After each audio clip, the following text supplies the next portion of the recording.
We are live for another episode of The Panel. It's been a while, but it's good to be back, and I'm live as always with my co-host Tyler 138 MMA.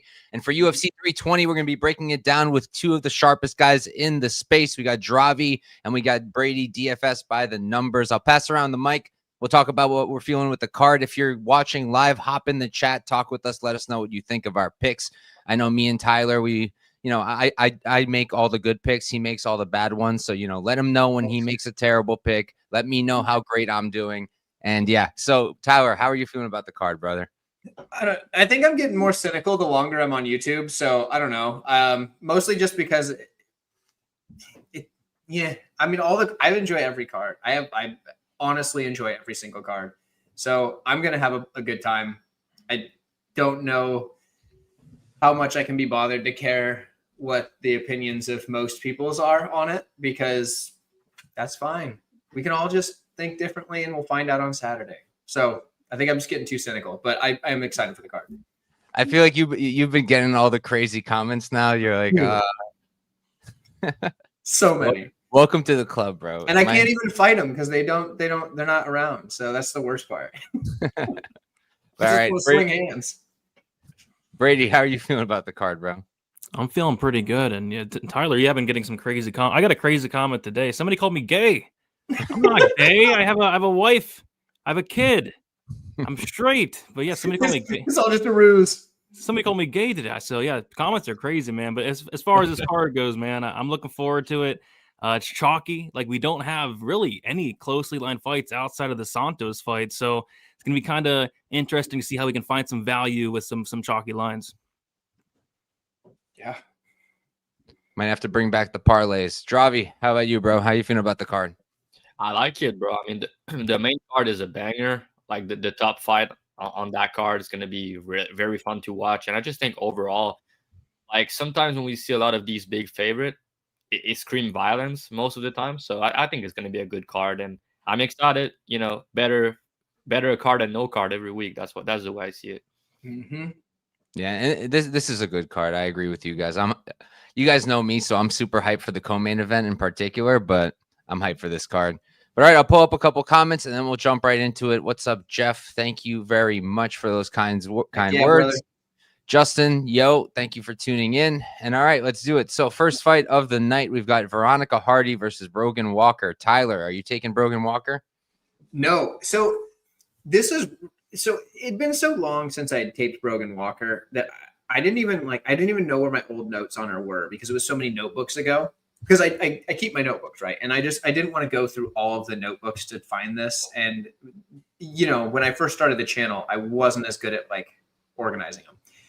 So I just started all fresh. I didn't have anything that I carry over, because a lot of times I carry over my notes from the before, and then I'll write down my reactions while watching a fight live and add that to the notes and see if that contradicts anything. And then I'll go back and just rewatch the last couple fights. I didn't have that with her. And so I go to watch the fights, right, for Brogan. And I struggled to write down positive notes. And this is a thing. And you can say what you will about my channel, but one thing for sure is that I have to be doing at least some tape study, because I have to write something about these fighters on the board. And you can see my notes right there. Like, everybody can see at least a fraction of my notes when I'm doing these. And I struggled to write down some good things about Brogan Walker. And I'm sure she's a nice lady, don't get me wrong, but I don't know how she wins the fight. I don't know what the line is right now. I'm going to look. Let's see. The best line available for Veronica Hardy is -641. I don't think that's wide enough. Maybe Brogan gets something, she gets a fluke injury happens to Veronica Hardy. But outside of that, I just can't imagine her losing this fight. And it's not because Veronica Hardy is amazing.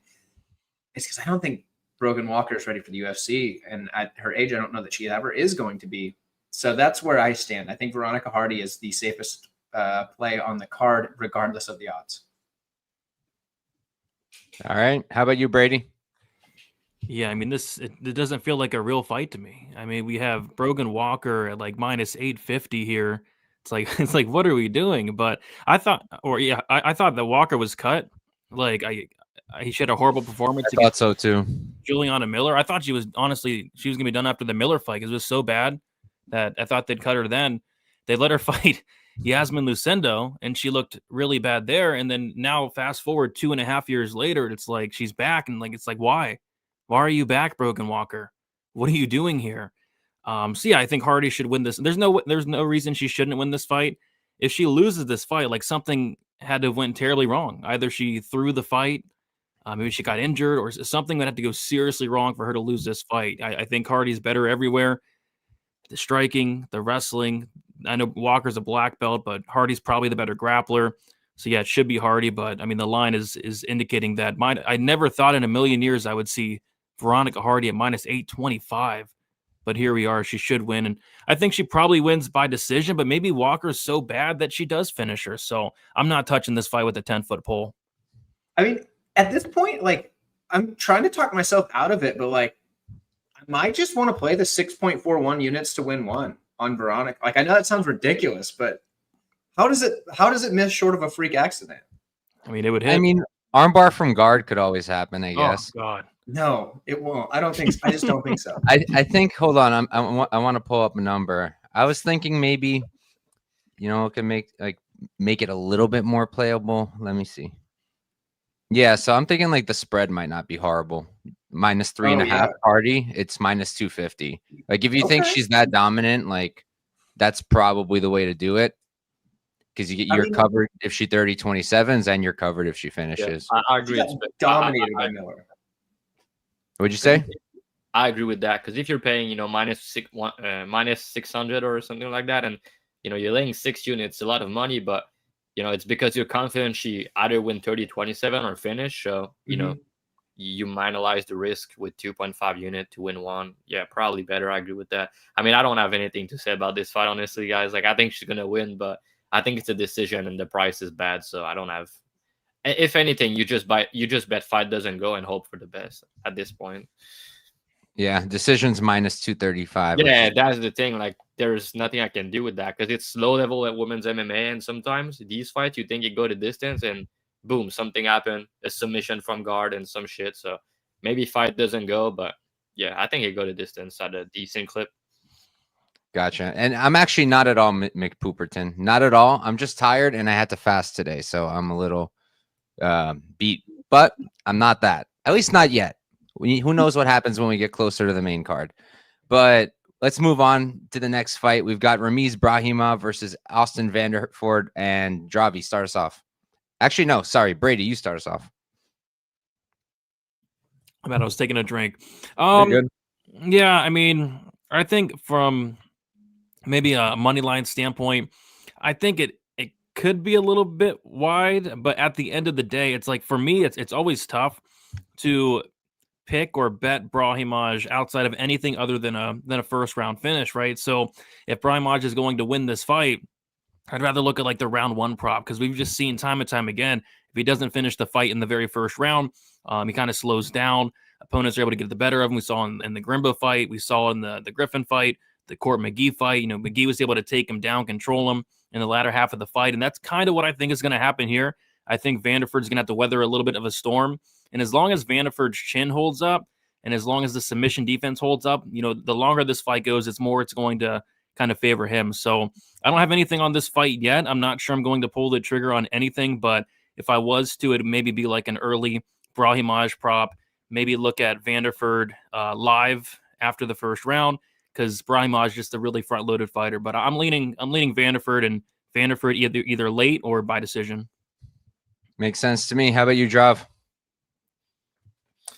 Yeah, it's a fight where you need to kind of trying to cap the round one upside of Ramiz, and how much you cap, him finishing, because the thing I don't have a good read on this fight is the striking and the durability of Vanderford, because I don't think his chin is really good. I don't think Ramiz is a good striker at all, but to me, his striking look like it's improving a little bit, and he has some type of power. So that's kind of my worry, because these type of matchups, sometimes they end up striking. I don't rate Vanderford striking all that much, but also Vanderford takedowns is going to be free here, because, Rami's going to go for the front choke, and I don't really think him subbing Vanderford is super likely, honestly. When we have like a really good wrestler that's good on top, and you have a guy that's going for, front chokes, guillotine, it's hard to get them. So if he just accept the takedown, it's going to be easy for Vanderford. And as the fight goes on, I think he's going to dominate. I like his ground and pound. I like his top game. I like his cardio better. But like, if I think Hermes has a chance to finish in round 1 or win round 1, then I don't really want to pay minus 300, on Vanderford if I think his shin is a little bit weird. But I do think he's the rightful favorite. I think he should be a decent favorite. Like, the line now is minus 300. Maybe I cap him a little bit lower, but it's just hard for me to cap the round 1 upside of one guy, and it's also hard for me to see him winning outside of that. So on the Remise side, I think there's like round 1 prop I saw on Bet River yesterday at like 7-1. I think it's decent. Round 1 KO is like 25-1 or something. I think he could be a little bit sneaky, man. Like, I know he has a lot of submission, but I don't think him subbing Vanderford is likely, honestly. And I think he could swing. His striking could be improving. He switched camp a couple fights ago, and I don't know, man. I feel like the guy is coming to his own. But then you watch back the Gorimbo fight, and you're like, yeah, he's not gonna win. Terrible look. But I think he looked better since then. So the Billy Goff fight again, it's like Billy Goff was just trying to put his head in that submission over and over again for some reason, trying to shoot takedown. Terrible look, and I think Vanderford wrestling is legit, honestly. So yeah, what do you guys think about it? I don't have like a strong read on that one. Yeah, for me, I was pretty hyped to tape this one just because I thought Vanderford might be a parlay piece for me, and I also thought maybe I might like Brahima because usually when he's an underdog, I do tend to gravitate towards that side. It's tricky. You kind of touched on it. Like, I do think that he can knock out Vanderford in the first round. Vanderford's chin, like, I don't really like it. Like the Musasi knockout, like that was okay. The Aaron Jeffrey knockout, that concerned me a little bit more because I love Jeff, but he doesn't hit hard. So that's concerning. And like Brahima doesn't hit hard either. And like, I'm not super impressed with him knocking out Mickey Gall, but it was a nice shot. It was a nice play shot, and his boxing did look pretty good. So I have to say he's the better boxer, at least early. I have to say he probably hits harder, although Vanderford seems to have some pop to his punch too. The jab, I do think his jab is nice, and I do think he has good leg kicks. Like, I don't think he's going to be completely out of it against Brahima. It's just sometimes like he'll trade in the pocket. Like in that LFA fight he had before he came to the UFC, he was just trading with this dude in the pocket.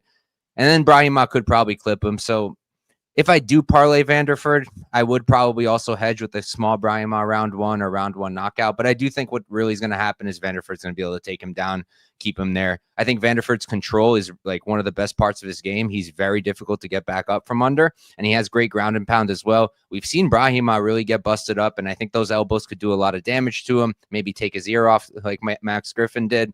So I'm also kind of interested in Vanderford late, like 2-3. Because I know Themba and I know Court McGee, they out-grappled Brahima and they didn't finish him late. But like Themba kind of just decided not to do anything. And I think he also got tired. And then with Court McGee, like he's not a huge threat on top. He's just a great counter grappler and a great grappler in his own right. But I just think that Vanderford, he's going to be a lot more dangerous. And I think he is going to be able to keep Brahima there as the fight goes on. So I think he might get him out of there. And if not, I think he wins a pretty dominant decision. But wouldn't count out Brahima around 1 KO, and at plus what 2,500, you got to at least touch it. But how about you, Tyler? Yeah, I think Vanderford beats him like almost every way possible. I think he could sub him. I think he could knock him out, and I think he could win his decision. However, you do kind of have to worry about the round 1, and if you can still get that at plus 700, which it looks like you can kind of just hedge here. And everybody's like, well, what if he doesn't win in round 1? Brahima has won one fight that has gone past round 1, and that was his first professional fight. Otherwise, if he's going to win the fight, it's been in round 1. So, yeah, I mean, sure, I guess it's possible he wins outside of round 1.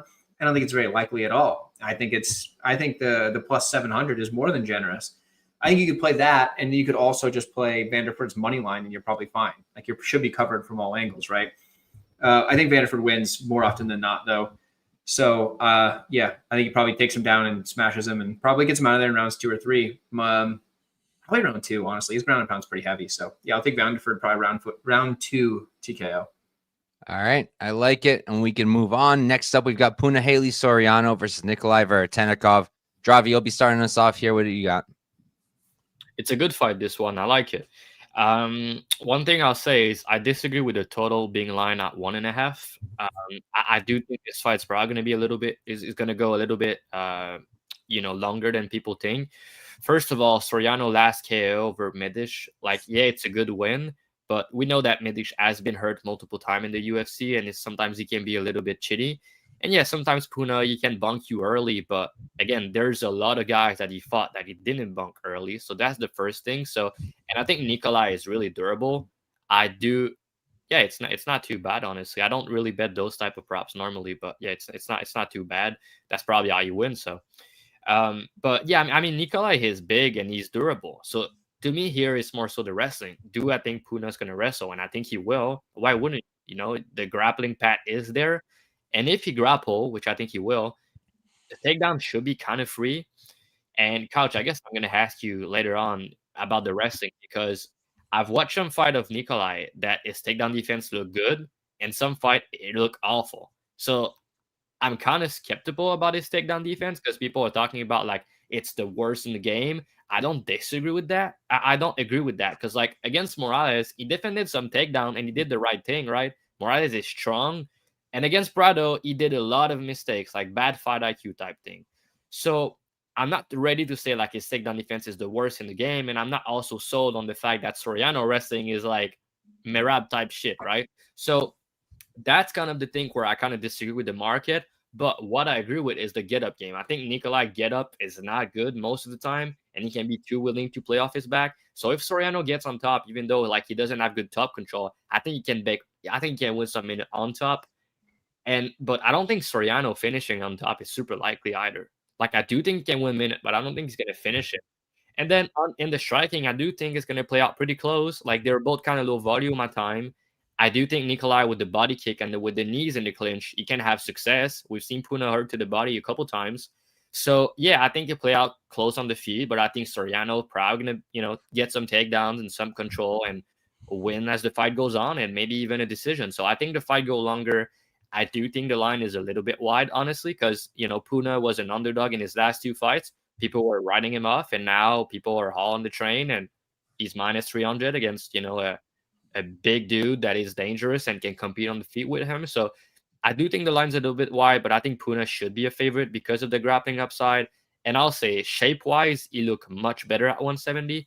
I don't know much about his cardio because the Baeza fight, he looked good, but like Baeza was playing BJJ off his back, accepting takedowns, and giving no resistance whatsoever. So he looked good, but I do think Nikolai could present some more resistance in the takedown defense and in the striking. And if he does, we could see Puna slowing down. We've seen that multiple times. But again, the counter to that is like when Nikolai needs to grapple, he kind of slow down himself. So I guess that's where I think this fight is kind of hard to cap on the money line standpoint. So it's dog or pass for me. And also the fight against Vanderford, like it got made in the same week of the fight week. You guys remember? So, it was like, yeah, here's the fight the wrestler, and you didn't really have time to prepare. So I don't know, man. And the Prado fight, obviously, it's not a good look. Prado should be at 155, and the fact that he was taking him down, and Nikolai was doing that spinning shit all over again, getting taken down. I'm sure Couch was hating that shit so much. But yeah, I had a bet there. I was like, dude, why? I didn't think he I don't won. know what he I was like, doing. why, bro? So I do think it's like a fight IQ problem on the Nikolai side. Because like on the feet, he's good, but he doesn't throw enough.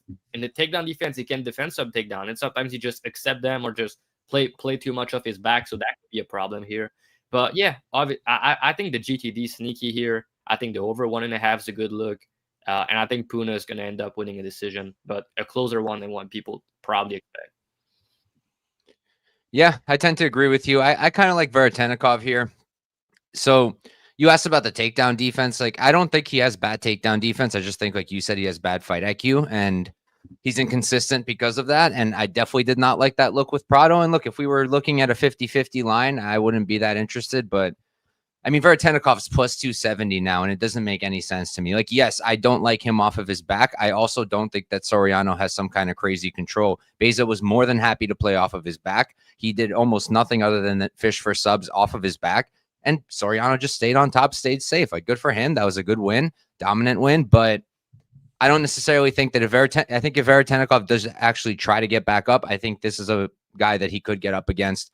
And I do think that his takedown defense is good if he's not doing stupid things. And on the feet, I think he's a better striker than Soriano personally. I do think that Soriano hits hard, but I think Veretennikov is more durable. I think that the body work of Veretennikov is going to do a lot of good work here against Soriano, who I do think could slow down a little bit. I think the knees could do a lot of damage. I like Veretennikov in the clinch more.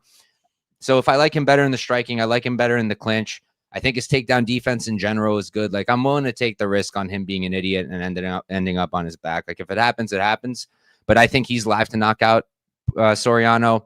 That's why I'm like hesitant on playing the over 1.5, because I kind of like that too. But I feel like if there's a finish, it's Veretennikov knocking him out early. So might stay away from that. We'll see. But I do like Veretennikov to get it done. How about you, Tyler? Yeah, I like Puna quite a bit. And I did not realize the line was over 1.5. I just assumed it was a 2.5 because, like, that would make sense.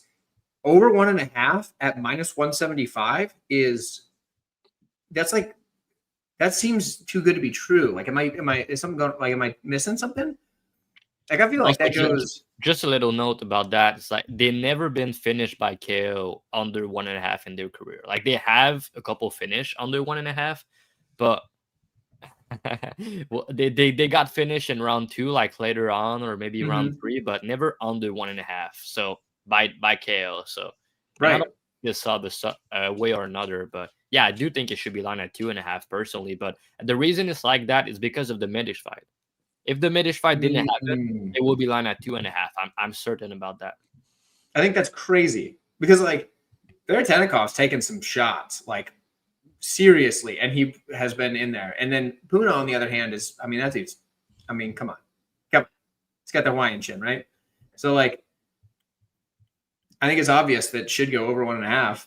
-175 seems like a gift. So I like that, but I like Puna quite a bit. I think he wins probably comfortably. I think there's going to be a few moments where Veretennikov looks good, but I think over the course of 15 minutes, I think it's going to be Puna winning the majority of that. Even if it's just in the fact that, like, when he lands, the reactions are going to be more drastic from Veretennikov. So yeah, give me Puna. Give me my decision. Honestly, I like that a lot. All right, Brady, how about you? Yeah, it looks like I guess, all agree on the over 1.5 there. I don't mind that. And in terms of the line, like, I liked Puna around like -215, but -320, I can kind of see where it can go wrong. And I think, whether this line is wide or not is going to come down to the game plan of Puna. Like, if you tell me that Puna is going to go out there and strike with Veretennikov at distance for 15 minutes, like, this line's way off. But the thing about Nikolai is, like, if this guy is forced to push any pace whatsoever, like, this guy slows down massively. If he gets put on his back, he has like one of the worst ground games I've ever seen.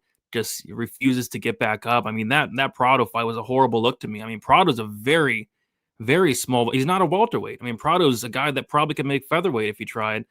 So him getting taken down multiple times from him was a really bad look.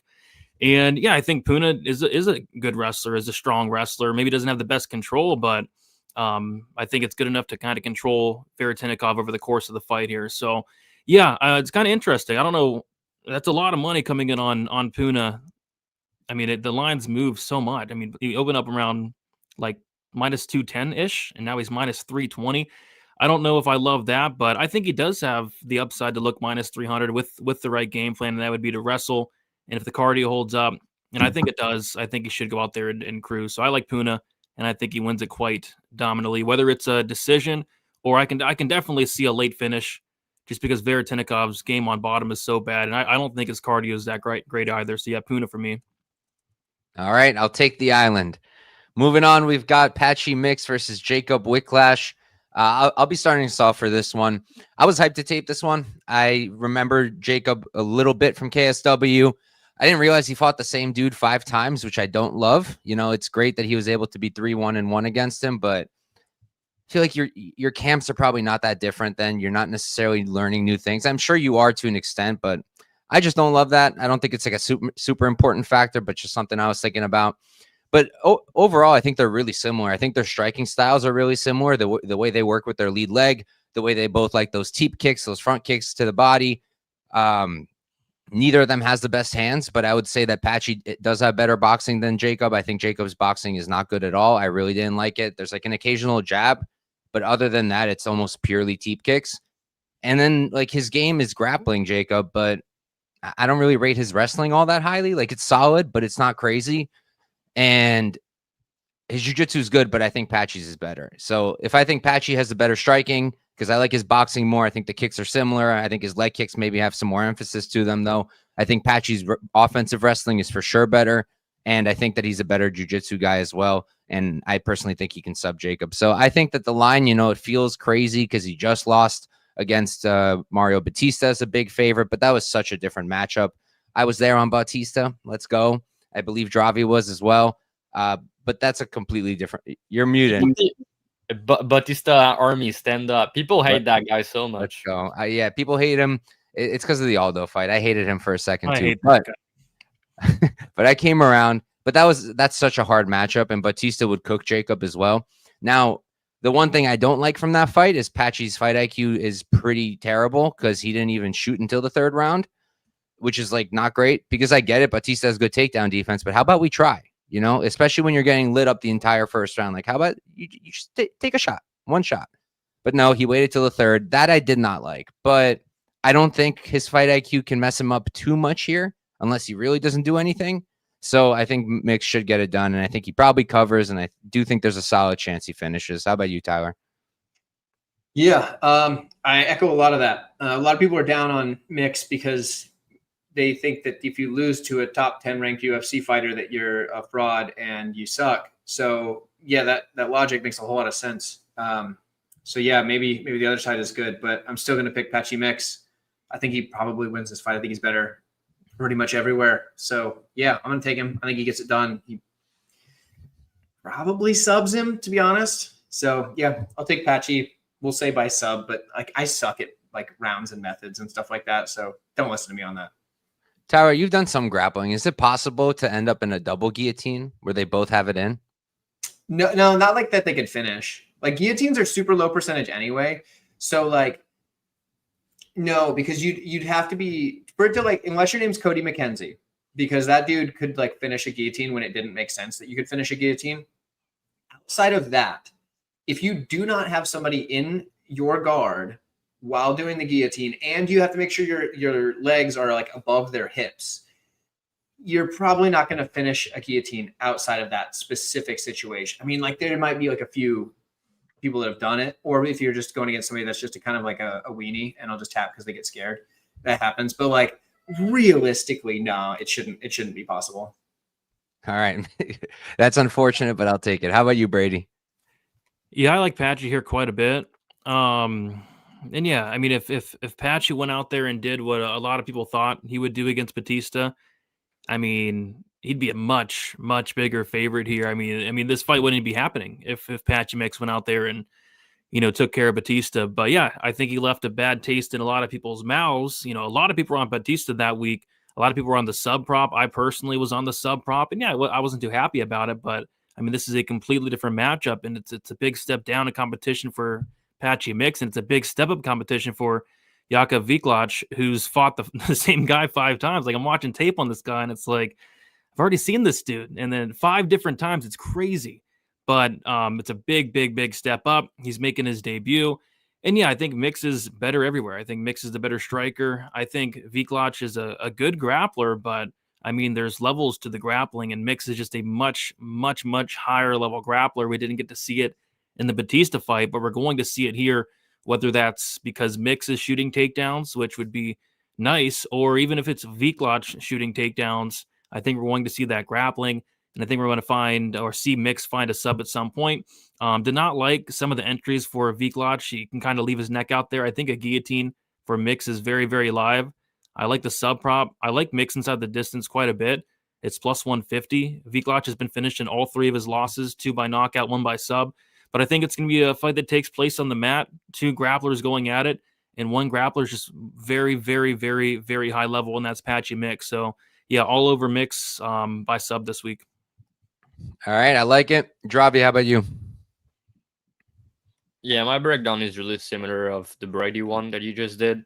The only thing I'll say about the sub is I would take inside the distance instead, because the difference is not big. It's like plus 150 versus like plus 180 or something. And we've seen Patchy hurt guys. Like you got the flying Nikkei, obviously, that we know about with Stutz, was a good fighter. And I've just seen this dude get hurt a lot, Jacob, right? So, and he's been finished, like you guys said, by KO and by submission. So, and also sometimes when we have two grappler fighting, we know what can happen, right? They can strike with each other. And if that happened, I think Patchy could potentially hurt him. And if he does what he did against Batista, it's crazy I didn't my sound. I think he win. One thing I've not heard a lot of people talk about the Batista fight, because I had a bet on Batista. In round 3, it was really close. Patchy was coming over, and he landed a lot of good shot in round 3 in that fight. So it felt like he was kind of, UFC debut. You have a bad performance. You need to get into the game. And in round 3, he was doing much better. He shoot one takedown. Obviously, didn't get it, but I thought in the striking he looked better. And Batista, the way he pressured and the way he fought was like just perfect game plan. So here, the thing with Jacob is that he's going to shoot.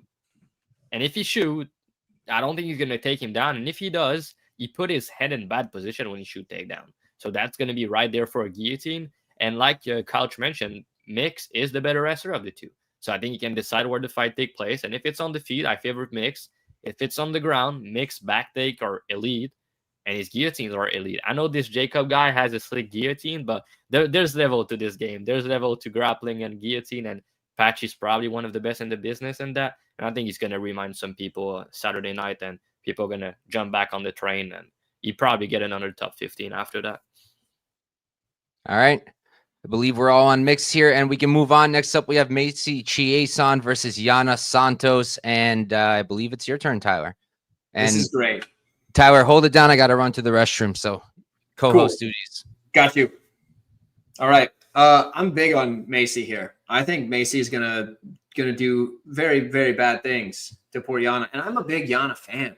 Yana Kunitskaya. That's how I remember her. And I was a big fan of hers.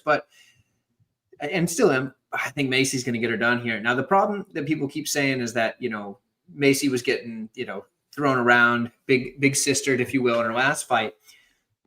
Can we remember how that fight went down and how the weight class changed the day of the weigh-ins because Macy made weight, but her opponent did not? Yeah, so that's how that happened. So I think that was like an outlier, and I think Macy is going to be the more physical person here. I think her shots are going to land much harder. I think she can win the cage push battle, and I think if she gets on top, those elbows that she just rains down on her opponent, it's pretty darn good. And I definitely have cashed more Chiasson inside the distance props than most people, I would say. So yeah, give me Macy to get this one done, and we can just pass it on to Brady. Yeah, I like Macy quite a bit. Santos, she got me in her last fight. I really liked Miesha Tate. I really liked that matchup for Miesha. I thought that Tate would be able to get the fight down to the ground, and Yana on bottom. Against Aspen Ladd was not a good look.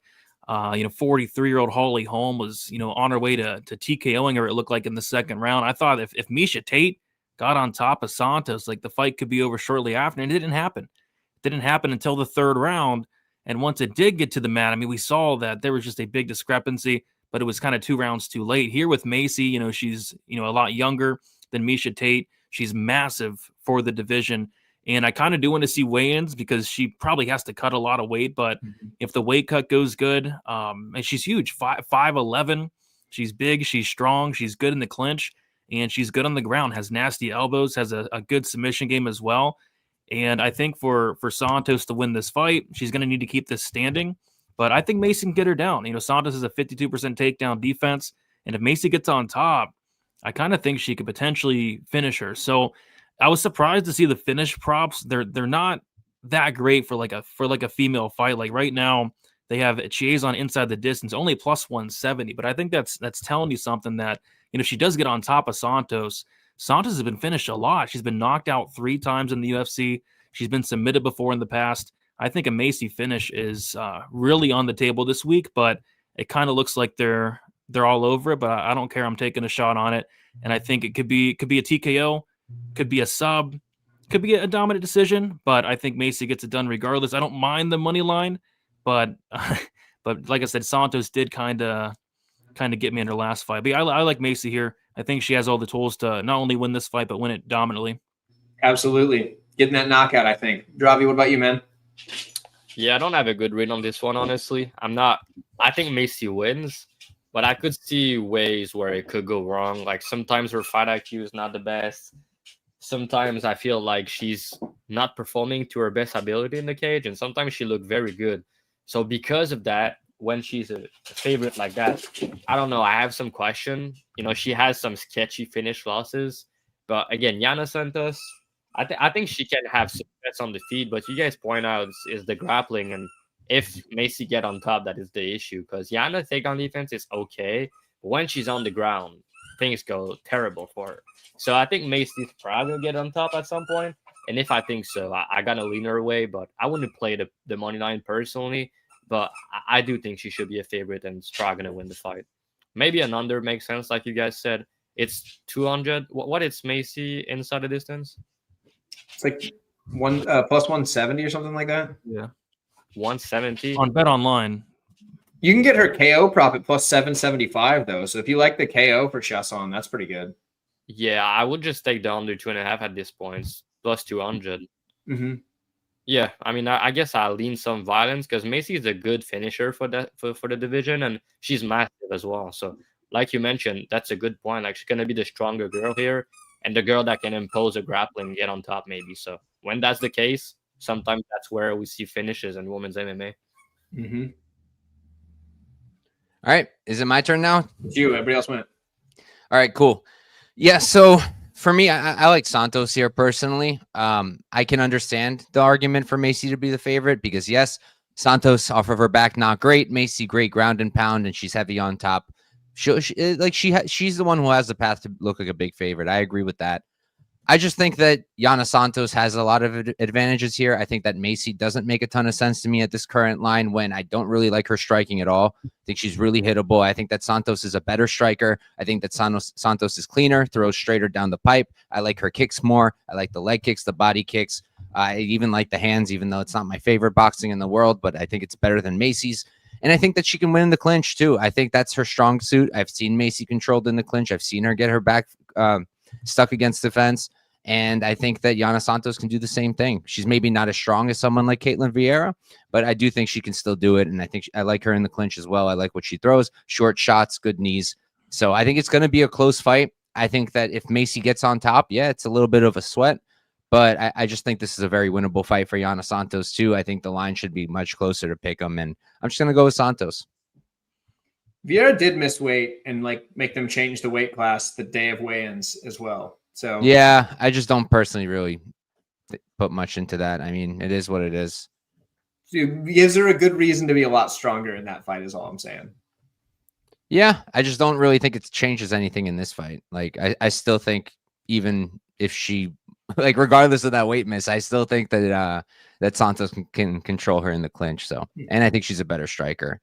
So that's what it is for me, but I can understand it. And I don't think her takedown defense is bad either. It's just her off of her back that's a problem.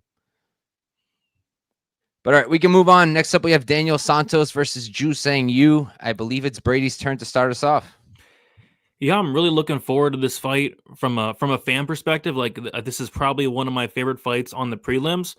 From a betting perspective, I'm kind of staying away from this one. I'm going to sit back and just enjoy it and watch it because I just feel like there's a lot of missing information on the Ju Sang Yu side. Like I wanna believe in this guy. I want to be a big fan. I mean, this guy looks awesome. I mean, he's the Korean Zombies boy. He has a lot of power. We saw it in the Jekka fight. But when I was taping this fight, I'm going back and watching these Ju Sang Yu fights, and first and foremost, he's not fighting the best guys. And I just see him getting taken down a lot, like a concerning amount, like getting taken down easily. And I've never been the biggest fan of Daniel Santos. I mean, this guy's a bantamweight fighting up at featherweight. This guy's very hittable. But what he does have is he has a lot of heart. He's very tough. He can fight for 15 minutes, fight hard for 15 minutes. And he's been showing some really good wrestling. I was really surprised and impressed in the Jung Young Lee fight where he went out there and landed like 6 takedowns in that fight. Prior to that, he got 3 takedowns, got a couple against Castaneda. I mean, this guy's landed 11 takedowns in his last 3 fights, and I kind of feel like that might come into play here. Like on the feet, I feel like Jusong Yu can land some shots because Santos is there to be hit, but I kind of feel like Santos has the ability to kind of dictate where this fight takes place. If he doesn't like how it's going on the feet, she'll be able to mix in takedowns. But so I lean Santos here. I think he wins the fight. Money has been coming in on him a little bit throughout the week. He's around minus 157 now. I think that's about right. Just because of that grappling upside, and just because he's fought more guys in the UFC, he's fought the better guys. I mean, a win against Jekasaragi just doesn't really tell me anything at all. So I'm going to go with Santos here. Not a ton of confidence, but I'm very confident that this fight's going to be a very fun one. All right. How about you, Javi? Yeah, I agree. It's a banger. Like, whoever wins, it's going to be fun because I can see both guys finishing, but I could also see it being a war. Santos has a grappling edge, and I guess what I'm not sure about is, like, I think Yu takedown defense is not really good, but he's went to Syndicates MMA, training with Cody Still. So, maybe it's improving. We don't really know. He went to the UFC PI. He cross-trained with the Korean Zombie camp and, the Syndicates MMA. So he's clearly working on his skill set. And I think the guy could be special, honestly. His striking is really good. I know it's not against the best guy, but you can just see when someone has that thing in the striking, right? And the way he strikes, with his in and out movement, with his footwork, just his straight right hand is just a laser. And he has a lot of power in it. And the way Santos fight, he just get hurt a lot. And Brady mentioned it. I mean, a lot of fights he get hurt. Even the Lee fight where he put on a masterclass, he got hurt twice in round 1. So I just think he's such a sniper that he's probably going to be landing something big early on and probably put him down. The question you need to ask yourself is he going to put him out or not? Because if he doesn't, Santos probably going to push the pace in round 2 and 3, land those takedown, go to work, and probably win, I guess. But I think early is sketchy because Santos is going to be right there to get hit. They're both have bad defense, honestly. Like, you get hit in the pocket, and Santos is pretty good there. I think it's close on the feet, but I just think you at distance, when Santos rush in, is going to probably rush into something, and that could be a highlight reel KO. I know the Jika win is not impressive for many people, but Jika, what he does is he knock out people early on. People grapple him, and people finish him on the mat. Early on in round 1, he's dangerous, and he has power in his hands, and you can say what you want, but Jika rush in, and you got counter, and that check left hook was nasty, man. That was such a good KO, and Santos is going to rush. He's going to rush in the pocket, and he's going to pressure like that. So he could walk into something, man. I can see that. And Lee, I don't know, man. Lee is so much more stationary, and he loves to bang in the pocket. I don't think Yu's going to do that all that much. He's going to move way more, and I think his footwork is better. And it's also in the big cage, which I think favor Yu. But yeah, he's unproven. It's hard to trust him because it's a step up in competition, but I do think it's a close fight. I'm kind of 50-50 on it because in one hand, I think that Yu is the cleaner striker. I think he's more likely to hurt Santos and have big moment, but I could also see Santos having big moment late in the fight and also winning a lot of minutes in the grappling or even in the striking. So because of that, I can understand why people bet him because he's more proven at this level. He has more pace, grappling upside, and everything. So I mean, if you like the Santos side, I think the round 2-3 prop, the sub 2-3 prop are a good look. But, if you like Hugh, the KO prop, KO1 is also a good look. I think it's fight doesn't go also. It's a good bet. Probably better than picking a money line, in my opinion, just because, like you guys said, there's unknowns about this fight. We all know the unknowns. And when that's the case, I prefer to bet plus money on it, not minus money. So I think the plus money side on this fight is the side. So under fight doesn't go, you money line at this price. That's the way I would go because he's unproven, but it also doesn't mean that he's not the goods. He could be the real deal. And maybe that after this fight, he's going to be minus 250 against a good fighter because he's the real deal, right? If he knock out Santos in round 1, I can tell you there's going to be a lot of hype and he's not going to be an underdog anytime soon. So I don't want to fade him because I think he could be special, but I also don't want to bet on him because there's unknown that the Santos is pretty good. So yeah, it's a good fight. I'll lean the Santos side, I guess, but I'm not confident whatsoever. But I think it's a good fight. Yeah, my take is super similar to Dravi's. I think that Santos is the rightful side. I think he's the rightful favorite. That's who I'm picking to win. And if you got him at plus money, you made a really good bet. I just didn't want to do anything pre-tape, but I can also see it going a few ways. And like part of me is tempted to take you. Part of me doesn't really want to do that because, like Dravi said, I think late finishes on Santos are on the table. Like the way I see it, you definitely has a lot of power. The way he knocked out Jekka, he didn't even really put much into it. It looked like he just tapped him and Jekka was just dead.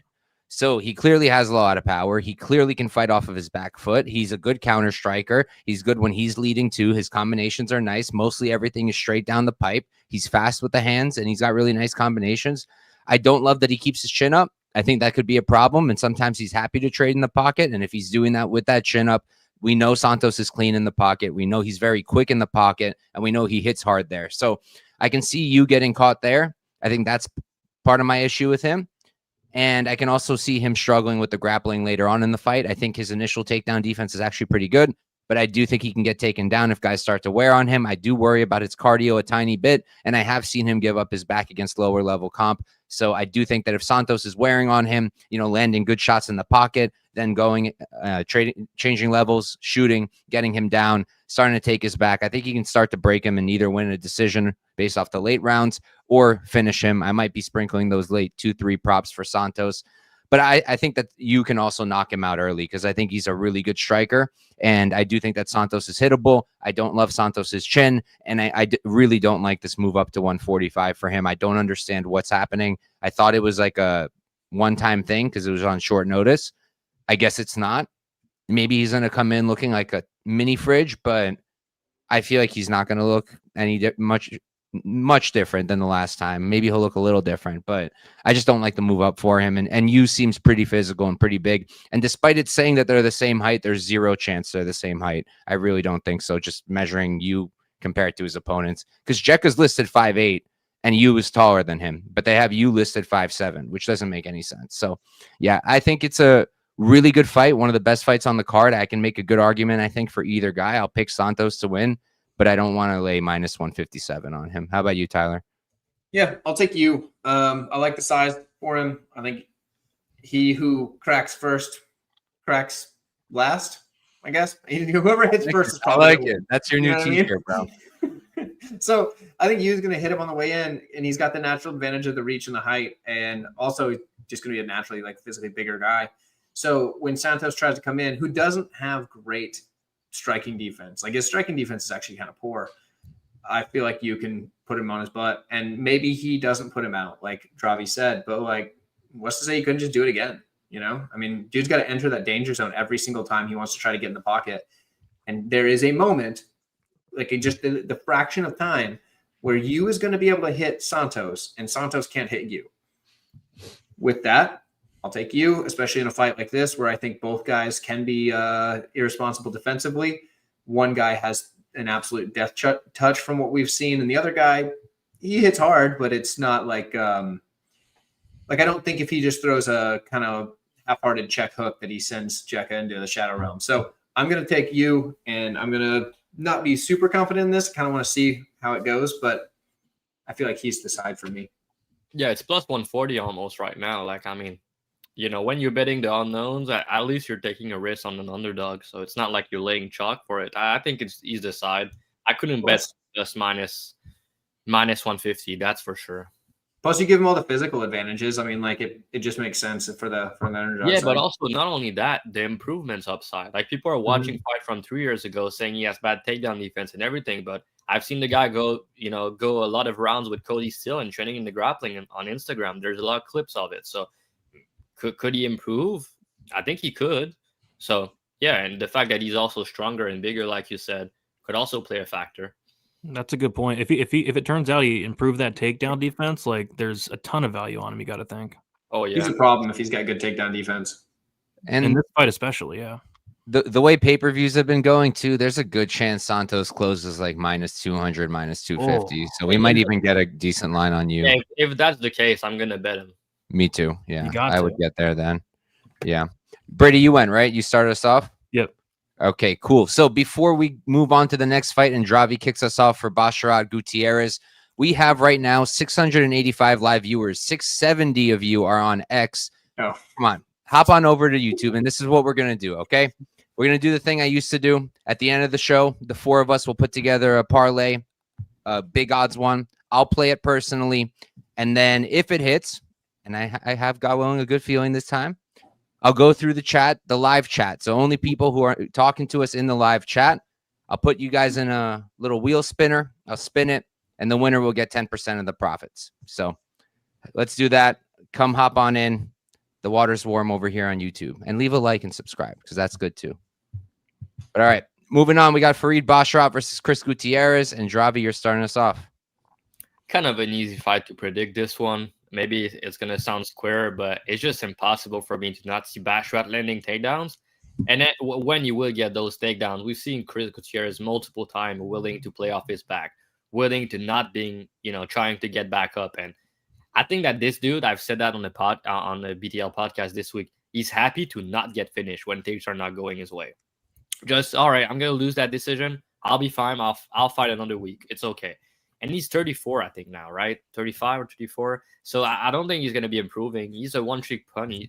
He's a good striker, good kicker. He's going to leg kick, trying to outpoint you at distance. But if you start to take him down, to pressure him, you can break him. I mean, Song Yadong is a good fighter, but Song Yadong grappling and wrestling look like Merab in that fight. It's not a good look, you know what I mean? So I do think in this fight, Basharat, I think he's legit personally. The pace, the pressure, the wrestling, really, really good. But also in the striking, it's close. Like Basharat has a good jab. He's going to pressure. I think he can have a lot of success on the feet. And because Chris is going to be so worried about the takedowns, I think that's going to make the striking maybe even 50-50. So, yeah, I think it's close in the striking, but we have a big grappling edge, and the line reflect that, obviously. But, yeah, Basharat probably improving from now. He's like 28, entering his prime probably. And Chris, 34, 35 at bantamweight.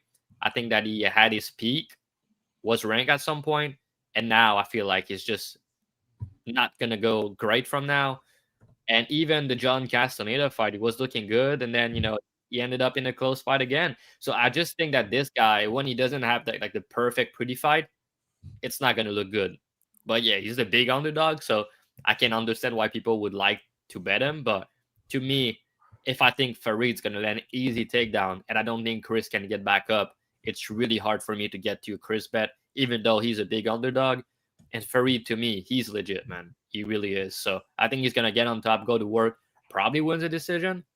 But the thing that is tricky to finish Chris Gutierrez, because again, you guys, Tyra, you did some BJJ, but when people are trying to just not get finished on the ground, it's way harder to finish them than when they're trying to scramble and when they try to get back up. You have opportunities to take the back and stuff like that. But Chris he's just gonna close the guard, stay on bottom, and lose minute there. So I don't think Farid's gonna finish him because of that. But Farid's has some decent ground and pound, so maybe he could, open up, but I think he wins the decision at a high clip, honestly. I think, what's the price now?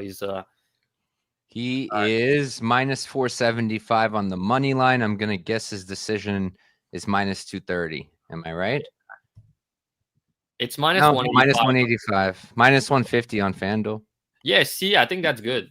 If you miss the money line price on the because, I wouldn't play minus 500 in the parlay, but early number was fine, the parlay. And I think now, maybe you just go to decision.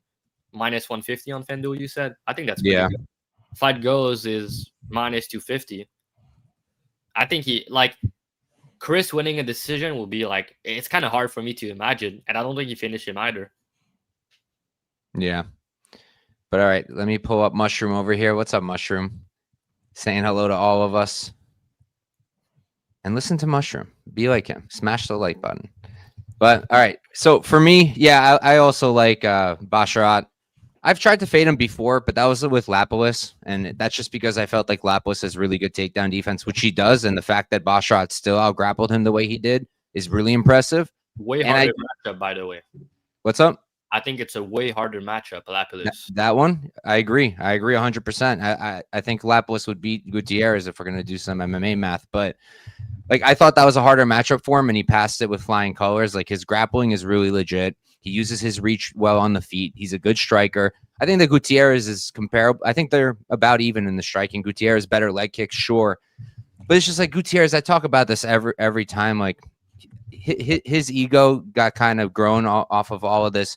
His leg kicks are so amazing. Like, it got to his head. Like, you watch his early career, he's boxing nice, and then he's mixing in the leg kicks, and he's doing super well because he's mixing it up. You don't know when the leg kicks are coming. He's mixing it up upstairs, and the boxing looks nice. When he uses his hands, it's good. He doesn't. He goes against Song Yadong. He lands 80 significant strikes. 77 of them are leg kicks. Like, I think it just went to his head, and now he's a one-trick pony. He's got nothing else. He's not urgent in his fights whatsoever. He's not using his boxing. I think his takedown defense is good, but I think he can give up his back in scramble situations, and I do think he can be taken down by better grapplers, and I think that Basharat can take him down, can take his back. I lean towards a decision. I think Gutierrez is tricky to submit, but I wouldn't be shocked if he submitted him. I think that's on the table too, but I do think that Basharat should win pretty comfortably. How about you, Tyler? The line's wide a little bit, but like I agree that Basharat should win. The problem is like I think Gutierrez is better than the general public because I think it's become so like cool to say that Gutierrez is just a leg kick, but also like dude, that leg kick is nasty. Like I don't care what anybody says. That leg kick is really nasty. It's one of the best in the UFC pound for pound. So like if he starts landing them early, Basharat starts trying to shoot takedowns. It's harder to do when you've got one leg. You know what I mean? So I don't know. I feel like Basharat probably wins.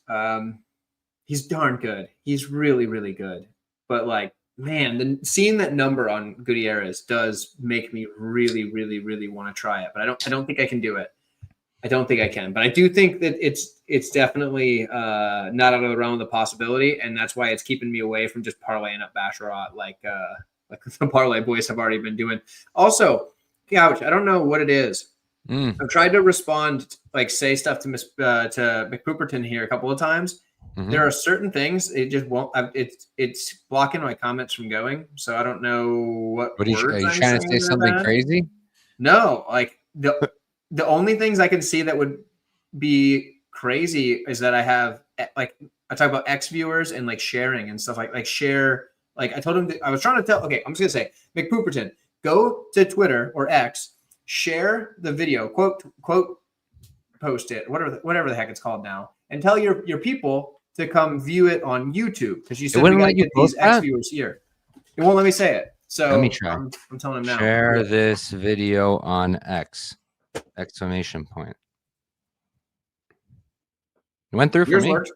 Yeah, maybe because I said the word YouTube. I'm not sure. Or maybe. Oh, I think it's because I said that views on X don't pay and YouTube views do. Oh. I think that's what it was. Well, I wouldn't be getting paid anyways on YouTube views because I don't put the ads until afterwards, after the live stream. That's fair enough. But Cooper doesn't have X either. Okay. Only MySpace and Bandcamp. Get out of town, dude. I used to have a MySpace back in the day.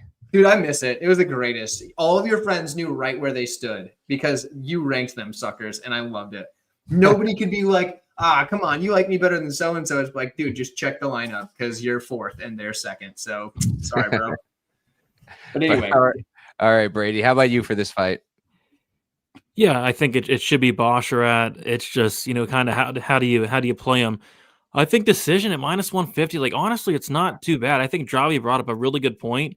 And that's that. I mean, Gutierrez, when he gets taken down, he's content to just close his guard and lose. He's content to just close his guard, lose minutes. He's not going to, make a lot of mistakes on the ground.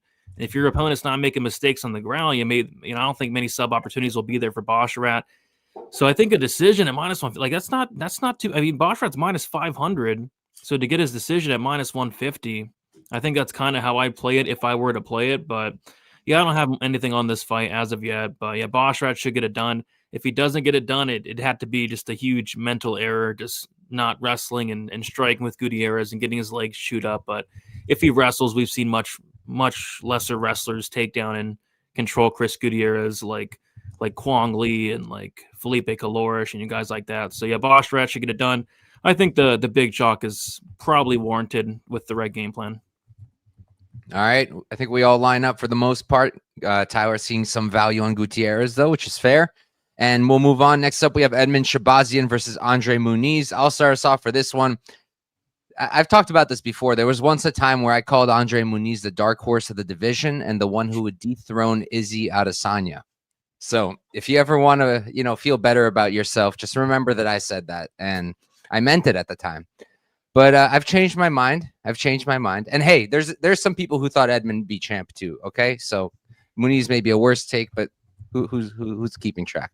Anyways, I think that I know a lot of people are on Edmund, and I can understand it. And even I'm thinking about finding a way to play him, like maybe KO1 or something, maybe even a parlay leg, because I do think that Muniz is pretty chinny. I think Muniz is pretty out of it at this point of his career. I think Edmund is leagues faster than him on the feet. I think his boxing is much, much better than Muniz's. I think overall he's just a much better striker, much more explosive, athletic. It's hard to get to Edmund at minus 300 when, like, I know his whole career, he's known that I have to train takedown defense. I have to train counter grappling. I'm a better striker than these guys. They all want to take me down. And you can see that it's improved, but like to an extent, it's not really where I would expect it to be after all this time of him having to drill the takedown defense. I would think he'd be like, look at Pereira, going into the Ankalaev fight, he was still getting taken down by people.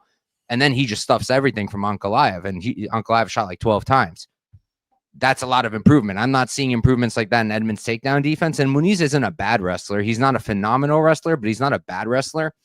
And I can see him taking Edmund down. And if he does, I don't see why he can't submit Edmund if they're on the mat. I don't like Muniz in terms of pure jiu-jitsu. He's probably the best guy Edmund has fought in the grappling department. So like not in wrestling, he's not the best wrestler, but in terms of just pure jiu-jitsu, I do think he's the best one Edmund's fought to date. So if he gets him down, Tyler, are you shaking your head like you're at a concert right now? I can't wait to hear what you're thinking. Go through the lineup, and I'm like, it's between him or GM3 is all. Yes, and GM3 subbed him.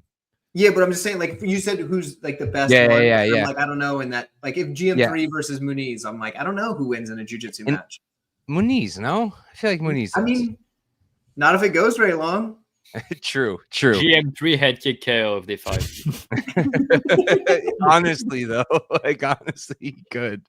But yeah, so it's like I can understand that Edmund can come out here and look like a minus 1,000, but I can also see how this would go really poorly, and people who are on Edmund are just like, damn, that sucked. So I'm probably gonna pass, but I'm gonna still think about this one. How about you, Tyler? I am gonna pick Edmund though. Yeah, this was the last one that I marked as like a pick. And like I wish I didn't have to, because like it's so if then, like if the takedown is there, Muniz wins. If the takedown is not there, Edmund wins. I just don't see how either guy wins in the other person's realm. Because it starts on the feet, I picked Edmund, but like I don't trust him. I've never trusted him. I think I've been lower on Edmund than most people are. And that's crazy because like, I don't know too many people that are still high on the guy, but like at the same time, Muniz hasn't looked great. I think he robbed the Iron Turtle. That was horrible. I think he lost that fight clearly. I don't know how he won that decision there. Yeah, I don't know. I think Muniz is not, I think if he gets a fight to the mat, I guess he could win, but like outside of like doing that early, I feel like he's toast. So I'll take Edmund for a pick, but like honestly, the value is probably on the Muniz side. But what does that even mean at this point? Because like it's not going to look like there's any value there if Edmund wins. Because he probably just runs him over in the first round, and you're like, there was no value there. You're a clown. And I'm like, yeah, I guess. So whatever. I don't know anything. I'll take Edmund. All right. How about you, Brady? Yeah, I kind of think it's a good matchup for Shabazian. I think early on, Edmund's a very good fighter. Like in the first 7.5 minutes, I think he's very, very good. The problem with Edmund is that if the fight gets extended, late second round, third round, we've seen a couple times where he's kind of, been broken and finished late round 2 or round 3. But I don't think this fight's getting that extended. I think this fight's going to finish early one way or another, because if Muniz gets on top early on, I could see Muniz getting a sub. And if Muniz is not able to get the grappling going, it's just hard for me to not imagine Edmund touching the chin at some point. I mean, Muniz has been knocked out 6 times at this stage of his career. I did not like how he reacted to that shot against Ikram in his last fight. Just a really weird, delayed reaction. He's taken a ton of damage throughout his career. He's now 35 years old. He's been finished 7 times in all 7 of his losses. So I think Muniz needs to get this fight down to the ground early and often. And I think it's going to be easier said than done against Edmund, who, while fresh, he does have decent takedown defense. He does have some underrated grappling. And then just on the feet, I think it's one-way traffic for Edmund. So I think whoever wins this fight is going to look, in hindsight, like a big favorite, whether it's an Edmund KO or a Muniz sub. I like the under 1.5 at -125, but I think Edmund finds the chin, and I think he finds it in the first round, which is what he typically does. Outside of the Petroski fight, which it makes no sense. It makes absolutely no sense how he went 3 rounds with Onda Petroski. It kind of feels like a fixed fight. It makes no sense at all. But I think he does find the finish here, and I think he finds it in round number 1. If not round number 1, then I'm hoping round number 2 early on. But yeah, I like Edmund here to get the early KO, hopefully. All right. Dravi, how about you? I just don't think Muniz can take Edmund shots. I really don't. Like, his chin is not great. His defense is bad, and he's a quitter. They just put it that way. Like, if you get hit clean, he's not going to... Like, let's talk about the GM3 fight, right? I catch GM3's submission round 2 in that fight. I got a little bit lucky, but also you got GM3 in that fight, right? If Muniz get hurt like GM3 did, there's no fucking way he survive it and go on top and finish him. Impossible. He's not going to do that. And also, the other thing is, like, Muniz doesn't have good cardio either. So if, like, Muniz doesn't have success early, it's not like like for example, Fluffy, right? I bet Fluffy round 2-3. I was like, he's going to break him late. Like, that's what he does. And, he break guys. He has really good cardio, pace, and pressure. And Edmund does not. So, but he looked good in round 1. He defended a lot of takedowns, and he won that round. In round 2 and 3, Fluffy did Fluffy things, and he got him. But Muniz is not going to do that. He's not going to go out there and push a high pace in round 2 and 3. And the thing is, the striking is not competitive. Like, he's going to hit him with one good shot, and he's going to hurt him. I'm pretty confident in that. Like Brady mentioned, I think Edmund is a motherfucker in round 1, man. He's really, really good. And I think people are kind of looking into the Petroski fight and the fact that he did not finish him. I think there's some reason, I know he knocked out Bukta the fight before. It was durable. But, like, the fact that he go for the finish against GM3, gas and got finished, I feel like he wanted to kind of prove to himself that he can fight a clean fight over 15, and that if he hurt the guy, he's not going to go out there and go crazy. He hurt him twice, and he won 30-27, I think. And Petroski's a good wrestler, man. He's really good. And he had some good attempts, and he couldn't really get him down at all. I think that was impressive, the way he defended the takedown in that fight, personally. And I just think that his takedown defense, when he's fresh, is really good. When he's not fresh, it's not the best. But again, this fight's going to end early at a high clip. And if Muniz can get him down when he's fresh, Edmund is just too good in round 1. He hit too hard for Muniz, who has a bad chin. So I think Edmund's going to smoke him, honestly. I think that's going to be like a knockout under 2 minutes type shit. Under 1.5 is good because, like you guys said, I mean, Muniz, if he gets on top, he has good submission. He has a lot of round 1 submission. So he could get him. But I think Muniz is on the big decline, honestly. Coming back after a bad knockout loss. He's a guy that I think is a quitter to start with. And then if he's coming back with no confidence, just getting knocked out against a really dangerous guy, if he shoot one time and doesn't get it, man, I think that's going to, that's not going to go good from here. And Edmund is also a confidence fighter, but he's on a 2-fight winning streak now. So I do think he has confidence going into this fight compared to Muniz, and he knows he can knock out this guy. He's been knocked out 6 times, like you guys said. So not a hot take, obviously. I think Edmund round 1, under 1.5 is only -125. And again, like we talked about for the Soriano fight, it's because of the Petroski fight that he didn't finish him. But win or lose, Muniz, normally he finish early or he get finished. That's what he does. I know he has some decision in between, but I don't think he's going to take down Edmund early. And if he doesn't, he has nothing for him on the feet, and he just can't take his punches. I don't think so. Edmund hit like a truck, man. I mean, people are low on him sometimes, but it's kind of crazy. But the guy is only he's only 27 years old. It's nuts. pretty crazy. Muniz is 35 with a bad chin that has been knocked out 6 times. Is that gonna get better from here? I don't think so, man. So yeah, it's NJ, it's Edmund Shabajian for me. I think round 1 KO under 1.5, even the money line, honestly, because he's gonna win round 1 at a high clip, and if it goes the distance, maybe it's gonna be close, but I still trust him to do more damage and land the bigger shot. All right. Makes sense to me, and we can move right along. Next up, we got a banger for this one. We have a Teba Gaudier versus Tristan Vines. And Tyler, I think you're going to start us off for this one. You taking Vines? Tell us about the value. Okay, so this is actually funny because McPooperton was giving Couch some shit for this, and here's the deal. I fully think Gautier is going to win, right? But if they give me a decision prop for Vines, that's like Vines to win by decision is like plus 3,000 or even 2,500 or something like that, I'm totally throwing $10 on it because, like, you know, I mean, Gautier's way better. Don't get me wrong. Don't get me wrong. I'm saying that, like, if you give me that much on a decision prop for a guy that's he's not gonna want to get hit. So what is he gonna want to do? The dude is gonna be diving for takedowns like his life depends on it, and realistically, it kind of does. It does. So, like, it's kind of like when people say, like, gun to your head, that could you do this? He's got a gun to his head in this situation. So he's going for those takedowns like his life depends on it. You know what I mean? So yeah, maybe he can throw $10 on it to win, you know, $250, $300. Like, I might do that. That said, Gautier probably knocks him out, no problem. So yeah, I mean, he does.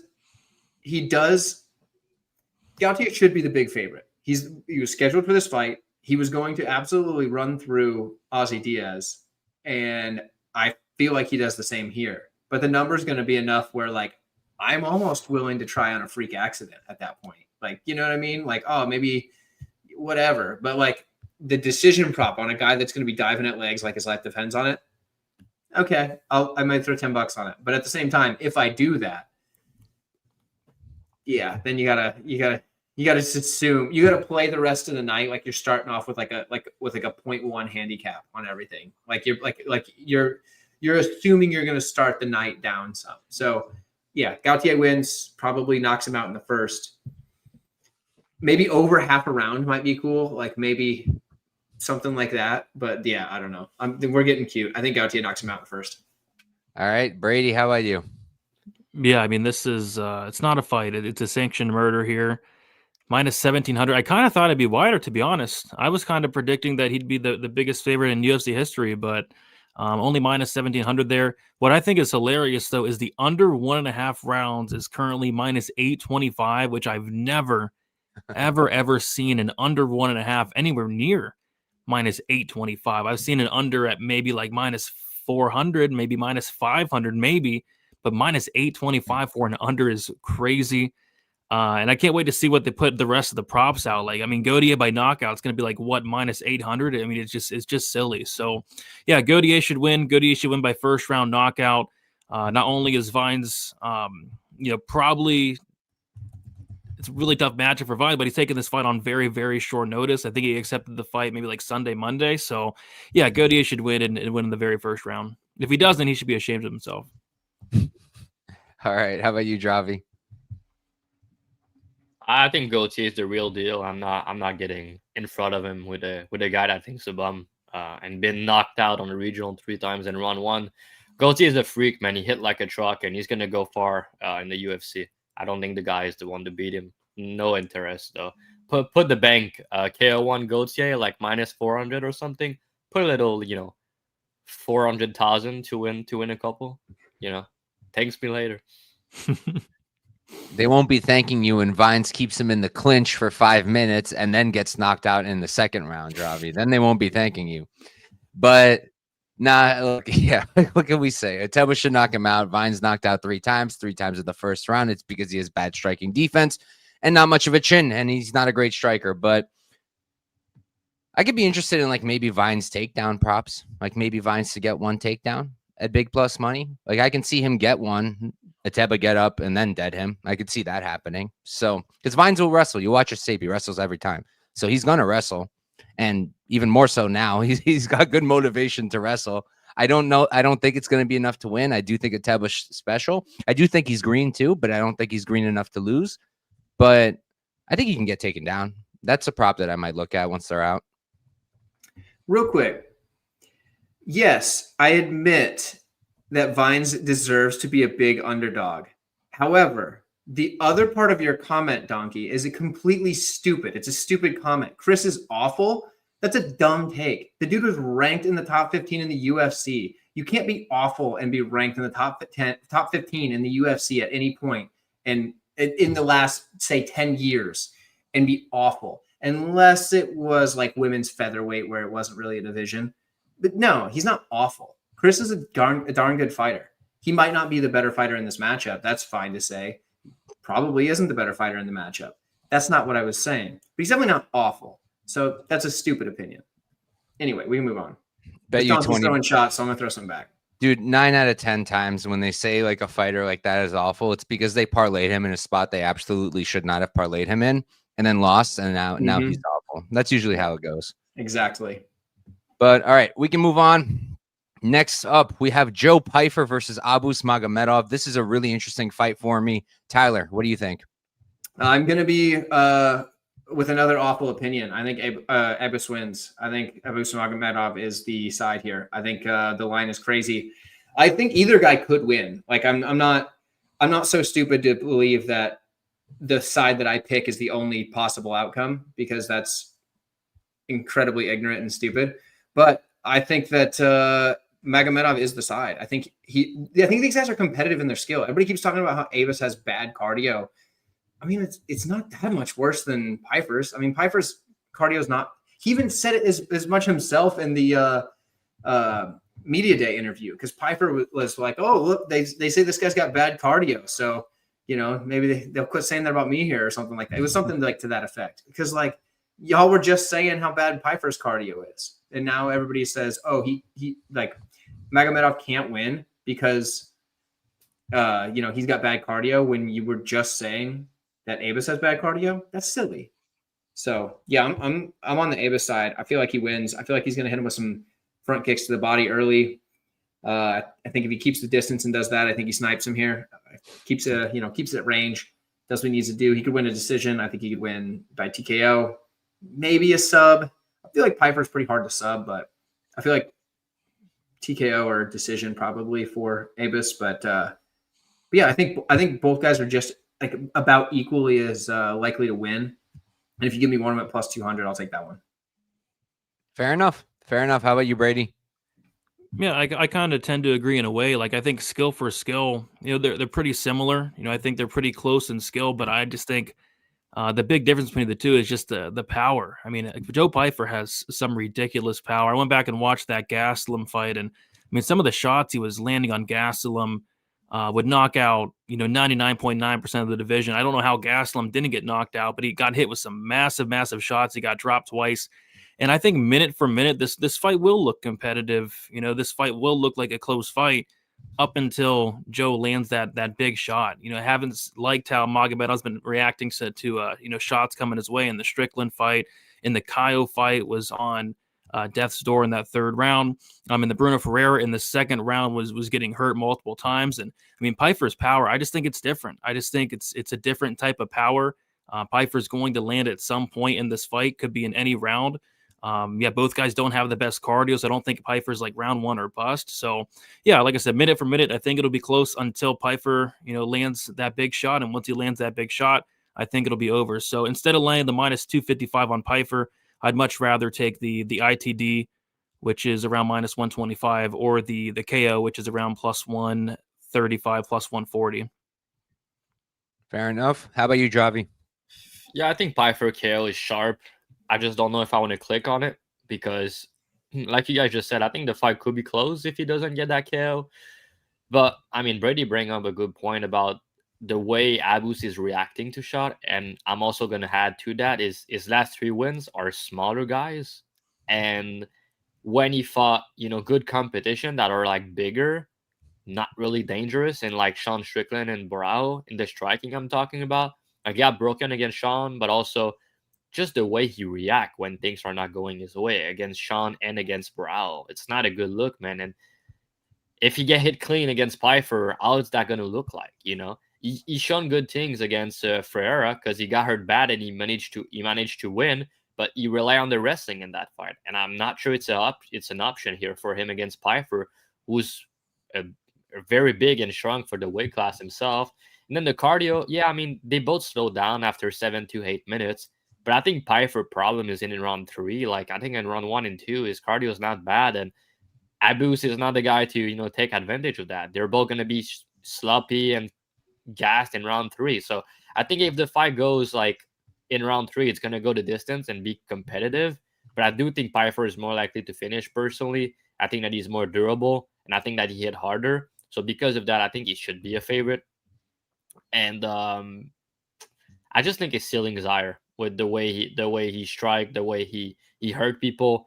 And I mean, the first round against Gastelum was impressive to me because Gastelum he can't be hurt, but bro, that first round, it was not even a fight. It looked like it should not have even been sanctioned, And then, he took his time in round 2 and 3 and he put Gastelum back in the fight. So I don't like to see that, but I do think the guy hit like a truck. He put my boy Marc-André Barriault out cold pretty badly, and he's a durable dude, So I don't know, man. I just think Pfeiffer power is legit, and I don't buy to the narrative that he's first round or bust because he has the same amount of win in round 2 or by decision than in round 1. So I don't think like he's a round 1 merchant, but I do think as round 1 he's super dangerous. So is Abus, to be fair, but I do think there's kind of level here personally. And I think Pfeiffer is probably in the top 15 sooner than later. I don't think Abus is there yet, but I think he is. He's ranked, right? He just beat Michel Pereira. Is he ranked? I think he's like 15 or something. I could see him being 15. I'm not sure, though. Yeah, I think he just got ranked after the last win. I'm pretty sure. Because I remember Pfeiffer saying he didn't accept that fight last time, but now he's accepting it because he's above him in the ranking, so it makes sense. But yeah, we know about Michel Pereira, recently, bro. Like, he caught him at the right time. Michel Pereira is not going really good. Even Brady made a song about him. That's how things are going. He's probably on his boat right now. Honestly, I'd like to ask Dustin Stoltzfus who he thinks wins. What you said? I'd like to ask Dustin Stoltzfus who he thinks wins this fight. I mean, if we're gonna do some MMA math, I'm not doing MMA math. I said I'd like to ask him. Deaded that man in 15 seconds with a front kick. He did. Pfeiffer lost to him.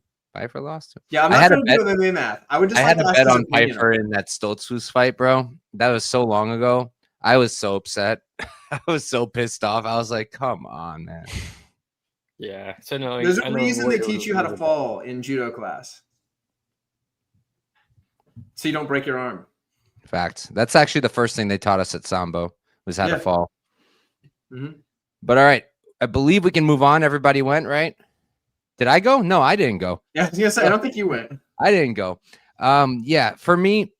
So I went into this fight, into the tape, with the intention of possibly parlaying Pfeiffer. I feel like this is a card very difficult to play unless you're parlaying or playing unders, and most of the playable unders are under 1.5s, and I'm terrible at those. So I was looking at maybe Pfeiffer as a parlay piece. That was my intention going into it, and I left the tape thinking my opinion's closer to what Tyler's is, where I think it's pretty 50-50, and I actually think, for the matchmakers, this is a good move. Like, this is the right test to give Pfeiffer next. Like, if you want to get Pfeiffer into those big fights, see if he can pass this one because they're pretty well matched. Both of them don't have great cardio. It's going to become an absolute shit show after the first 2 rounds. I think the third round would be hilarious.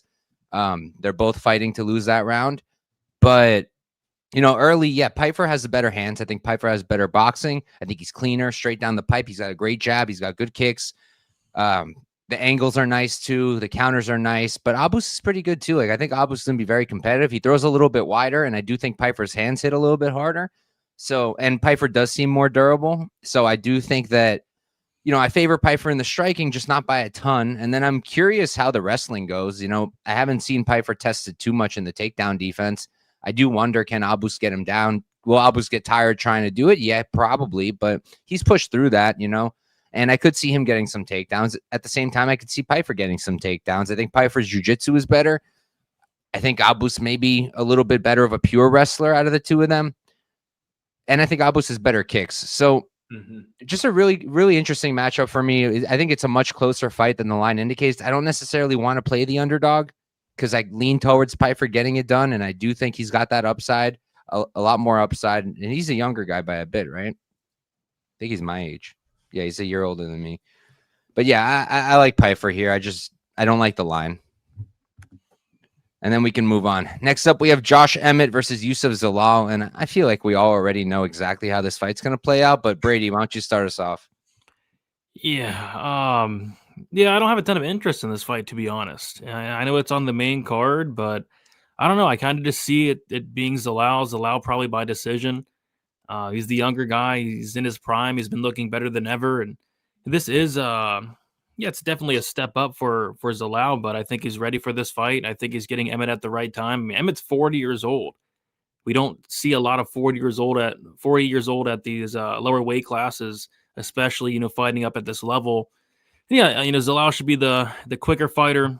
If he wants to mix and takedowns, he can. But I kind of just think he's going to stay on the outside, pick apart Emmett, avoid that big shot, and probably cruise to a decision. Emmett's super tough, and I don't think he's some bum on the mat. So I do lean towards decision, but the decision prop is like minus 190. So yeah, I'm passing on this fight, but I think Zalal should get it done outside of getting caught with something. But I don't think it's all that likely. Yeah, makes sense. How about you, Javi? Yeah, I do think it's Zalal all day here. Like, I mean, his footwork, his defense, and his chin is really fucking good, and that's something that Emmett needs to, you know, not be great to have success. And he's just gonna have issues tracking him down. That's the way I see it. And he has power. Don't get me wrong, but I feel like sometimes his KO ability is overrated. I know he has that KO over Bryce Mitchell not too long ago, but if you don't look at that one, when do you guys think is the last time he got a knockout in the UFC? Can you guess? So it was like the most outside of the Mitchell one. 2019. Burgos, I think. 2019. Yeah, you got it. 2019, so 6 years ago. And he's pushing 41. So him getting knockout and big performance, is that more or less likely now at 145 pounds? Probably less likely, right? So I do think that I don't think he's going to win much fight from here, right? I don't think so. And Zalal is on the up trajectory, look better than ever, like you said. Grappling look good. He has the grappling pad also here if he wants. I could see him make a statement, maybe finding a submission. But I think more often than not, he's probably going to outstrike him. And Emmett's the way he rushed. We know that Zalal loves to time those knees and, you know, use those kicks. So you could catch him with a knee and, you know, club and sub or something. Like he got Billy Q with a nasty knee, and then he was pretty quick with finding the submission. And say what you want about Billy Q, he was not in his prime maybe when he fought him, but he's not easy to submit, man. He's really not. And the fact that he washed him in the grappling like that, like I've seen him, I know he got hurt before, but I've seen him at sub by fucking Yair Rodriguez, man, who I think is a bad grappler. So I do think Zalal grappling might be a bit underrated going into this fight. And people are kind of low on him in a certain sense because of his last performance. But the market is not, obviously, because he's a massive favorite. And I think that's for a good reason. We have a guy with, you know, elite durability, elite defense, and we have a guy that's going to need to only box with him and is going to have issues striking him in the big cage. I think Zalal is going to style on him, honestly. And also the narrative that, like, Zalal look awful against Cater, just run away all the time. He beat his ass in 2 rounds, right? Round 1 and 2, not even close. He beat his ass. And then round 3, he ran away with it. He played it safe. Don't get me wrong, it was boring, but he looked good in round 1 and 2 in that fight. It was not even close. So maybe in round 3, Emmett have success and, you know, Zalal run away again. But I don't know, man. I don't think Emmett at 41 is gonna. He's 40, but he's pushing 41. I know he's with TJ Dillashaw and shit like that. So maybe you come out here with the PO or something. I don't know, but I think he needs to land a lot of big shots to steal rounds, and that could happen. But I don't think it's super likely. And also with the potential grappling upside of Zalal, I think he's justified, big favorite. Yeah, with the current price, I would just pass, honestly, because I wouldn't play the decision on this one. I like Bashrat decision better because I think Zalal finishing him is more likely than Bashrat finishing Gutierrez. Reason being, Emmet's going to take risk. And also, Emmet's almost 41 years old and he took a lot of damage. Like, for example, the Topuria fight was 2 years ago or something, right? He took a shit ton of damage in that fight and he just went 5 rounds again with Murphy, took damage again. So, him getting knocked out or finish here is more likely than he was 2 years ago, I think so. And Zalal, again, you kind of need a statement here. So if you go out here and you finish him, he's going to have a top 5 fight next. So I don't know, man. I feel like a submission is live here. What do you guys think about that? I think sub's live. I've come around on Zalal's finishing abilities. I used to kind of be like, this dude's not finishing anybody, but I do think a sub's on the table. That's really like on my list of possible bets for me this week.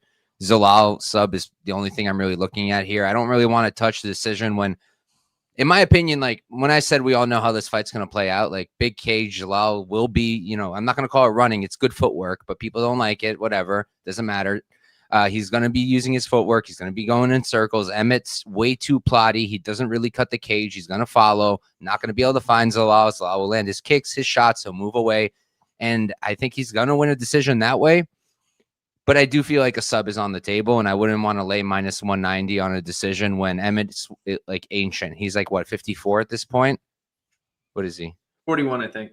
40. Like, he's 40 years old. Like, this man has eaten so many shots. He's been in so many fights. Like, even if Zalal knocked him out, like, put the sub away. Even if Zalal knocked him out, I wouldn't be super shocked about that either. Like, Father Time catches up eventually, and Zalal's in his prime right now.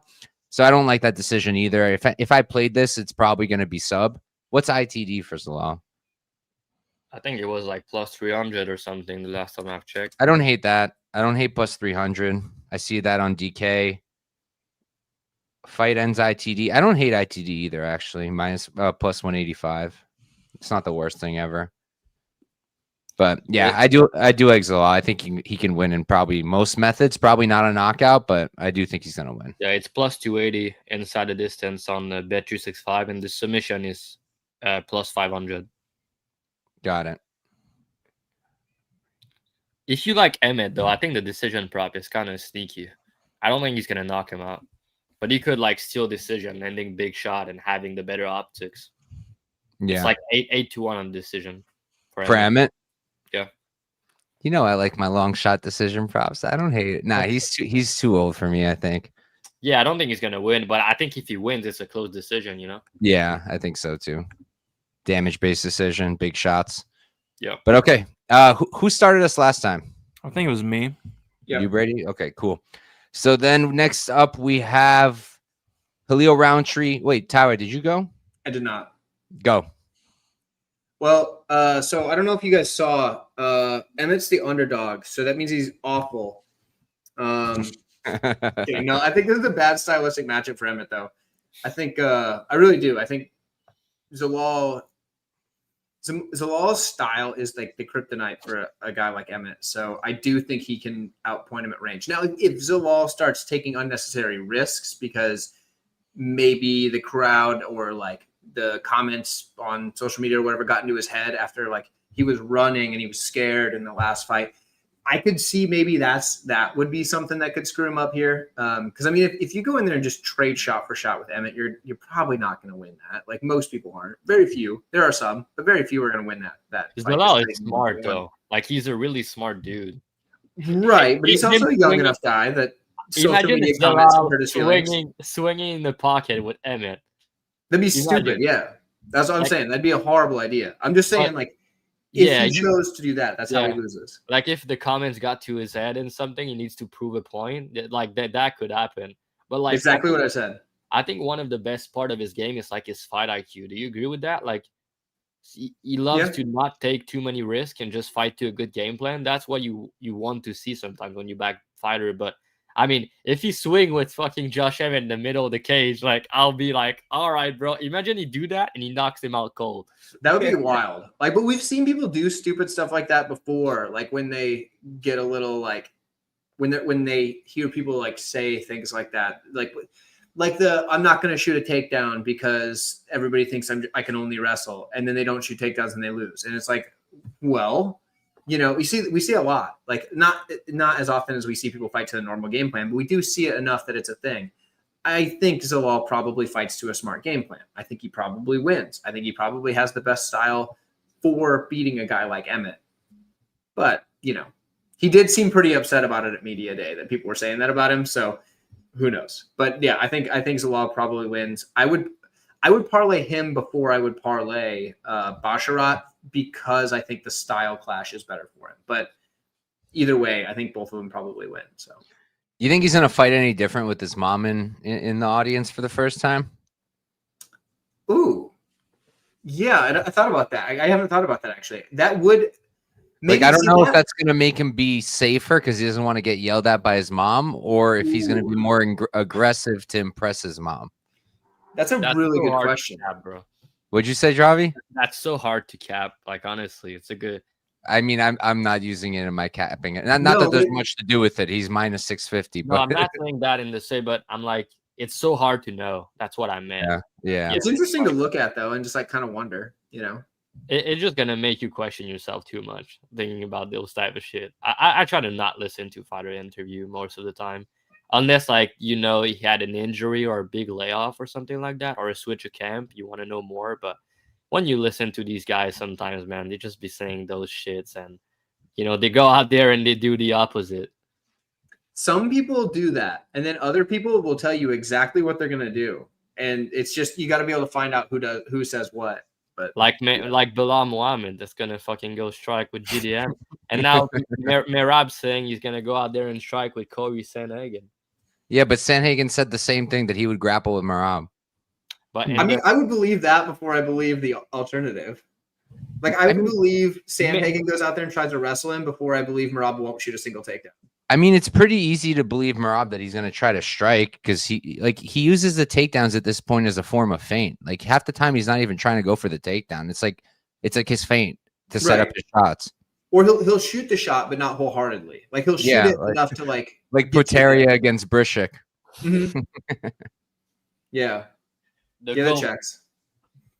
The GOAT. Yes, Poteria. sir. Is he cut?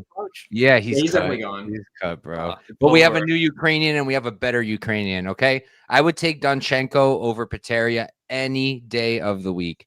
And there's a small shot we get Amosov, too. So Ukraine back in the UFC, baby. Let's go. Donchenko is cool, bro. I love that dude. He's a boss. Talk about aura. He's a good fighter. He was annoying. I never watched the reality TV show part of it. I only watched the fights. It was hard to sit through at times, but it was all right. I still watched it. I can't help it. It's a disease. I have to watch it. I feel that. But all right, let's move on. Next up, we have Jiri Prohaska versus Khalil Roundtree Jr. Dravi, start us off. Hey, thank you, man. It's a banger of a fight. I'm excited to talk about this one. It's because I want the next one. I mean, how can you not like this fight, right? Every time Prohaska fight, it's a banger. And round 3, I mean, he's going to go for it himself. The thing I was most intrigued to look at, first of all, Prohaska never went a distance in his UFC career, all finishes. And then round 3, I think he's powerful, he's fast, and he has good striking, right? With the Muay Thai kicks, everything like that. But there's a clear way to beat him, which is pressure, power, and, kind of break him. And that's exactly what Prohaska does. Prohaska is nasty, man. He's just a madman. You can hurt him, but, he's hittable. We know him, right? But he has some crazy recovery. The only loss that he has in the UFC is Alex Pereira. Everybody else, he got maybe hurt in those fights, but he managed to hurt him. He beat Dominic Reyes in his prime. That was impressive. And yeah, I just think that the wins between the two are not really comparable. And I think round 3 power is a bit, I'm not going to say it's power. I think round 3 finishing upside, finishing instincts, like KO in general in fight, is a bit overrated, honestly, because if I ask you guys, who did clear round 3 knockout in the UFC? Can you name me 1 or 2 good guys with good chin? Good.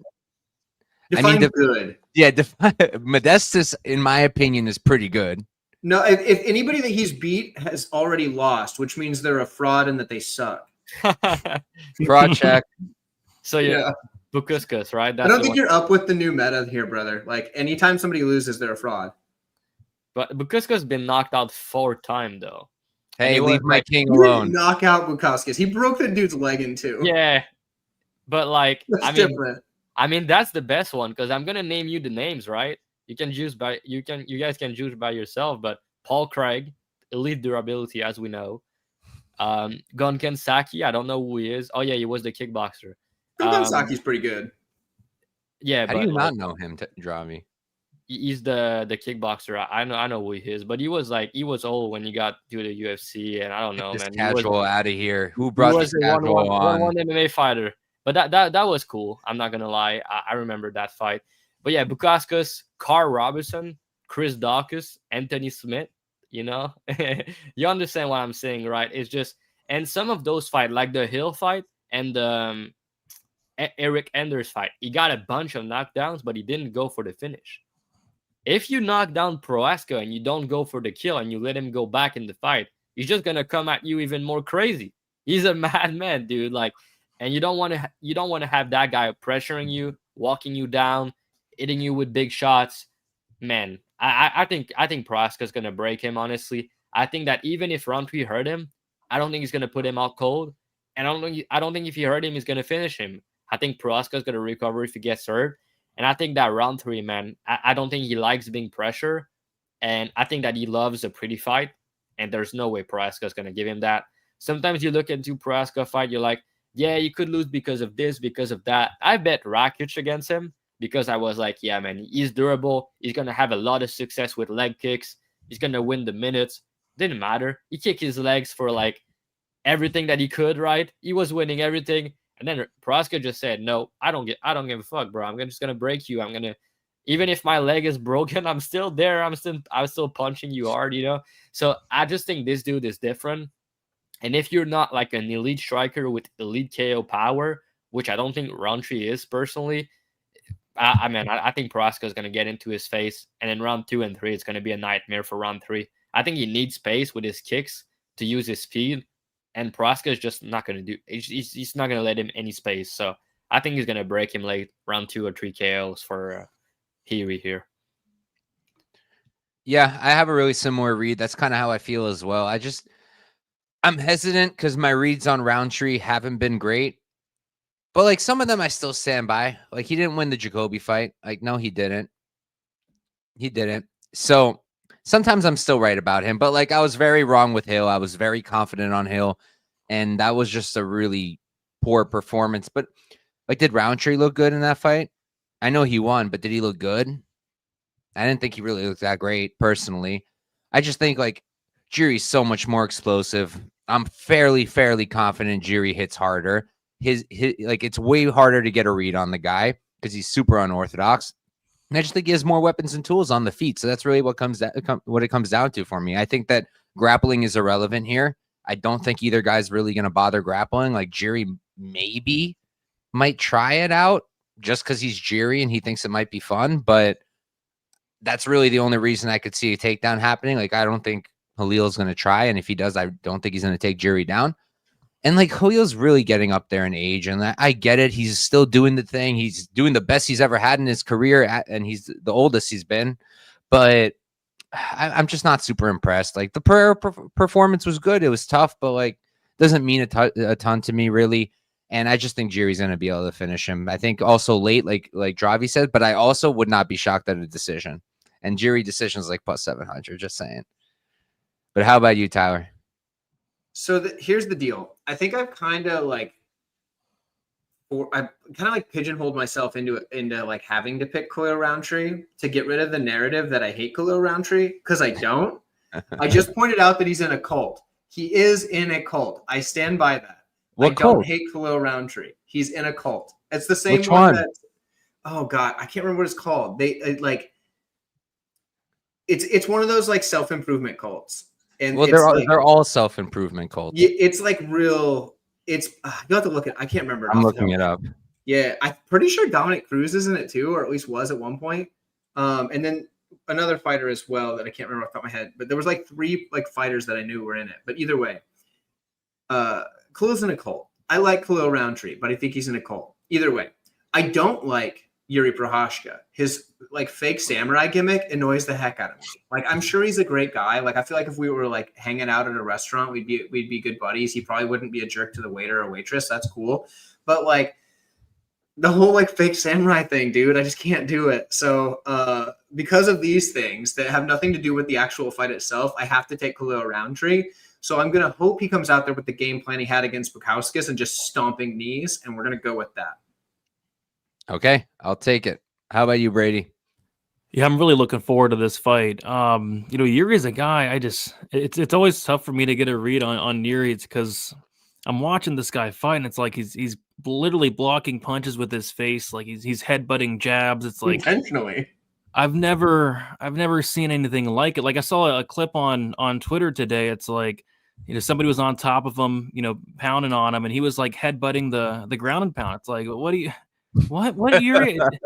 But what I've came to realize is, although he's very hittable, although he's a madman, I mean, you have to kill this guy to get him out of there. And really the only person that's done this is Alex Pereira. So yeah, I think here's how I'm kind of seeing it play out. I think early on in this first round, like Yuri tries early on to be, technical, maybe take his time, but it's like when that second round hits, it's like every second round, a flip switches in Yuri and he just throws technique out the window. He turns the fight into like a chaotic war, and he thrives in that type of fight. He thrives in that war, whereas with Roundtree, I don't think he'll thrive in that type of war. So I expect Roundtree to have some success early with the leg kicks.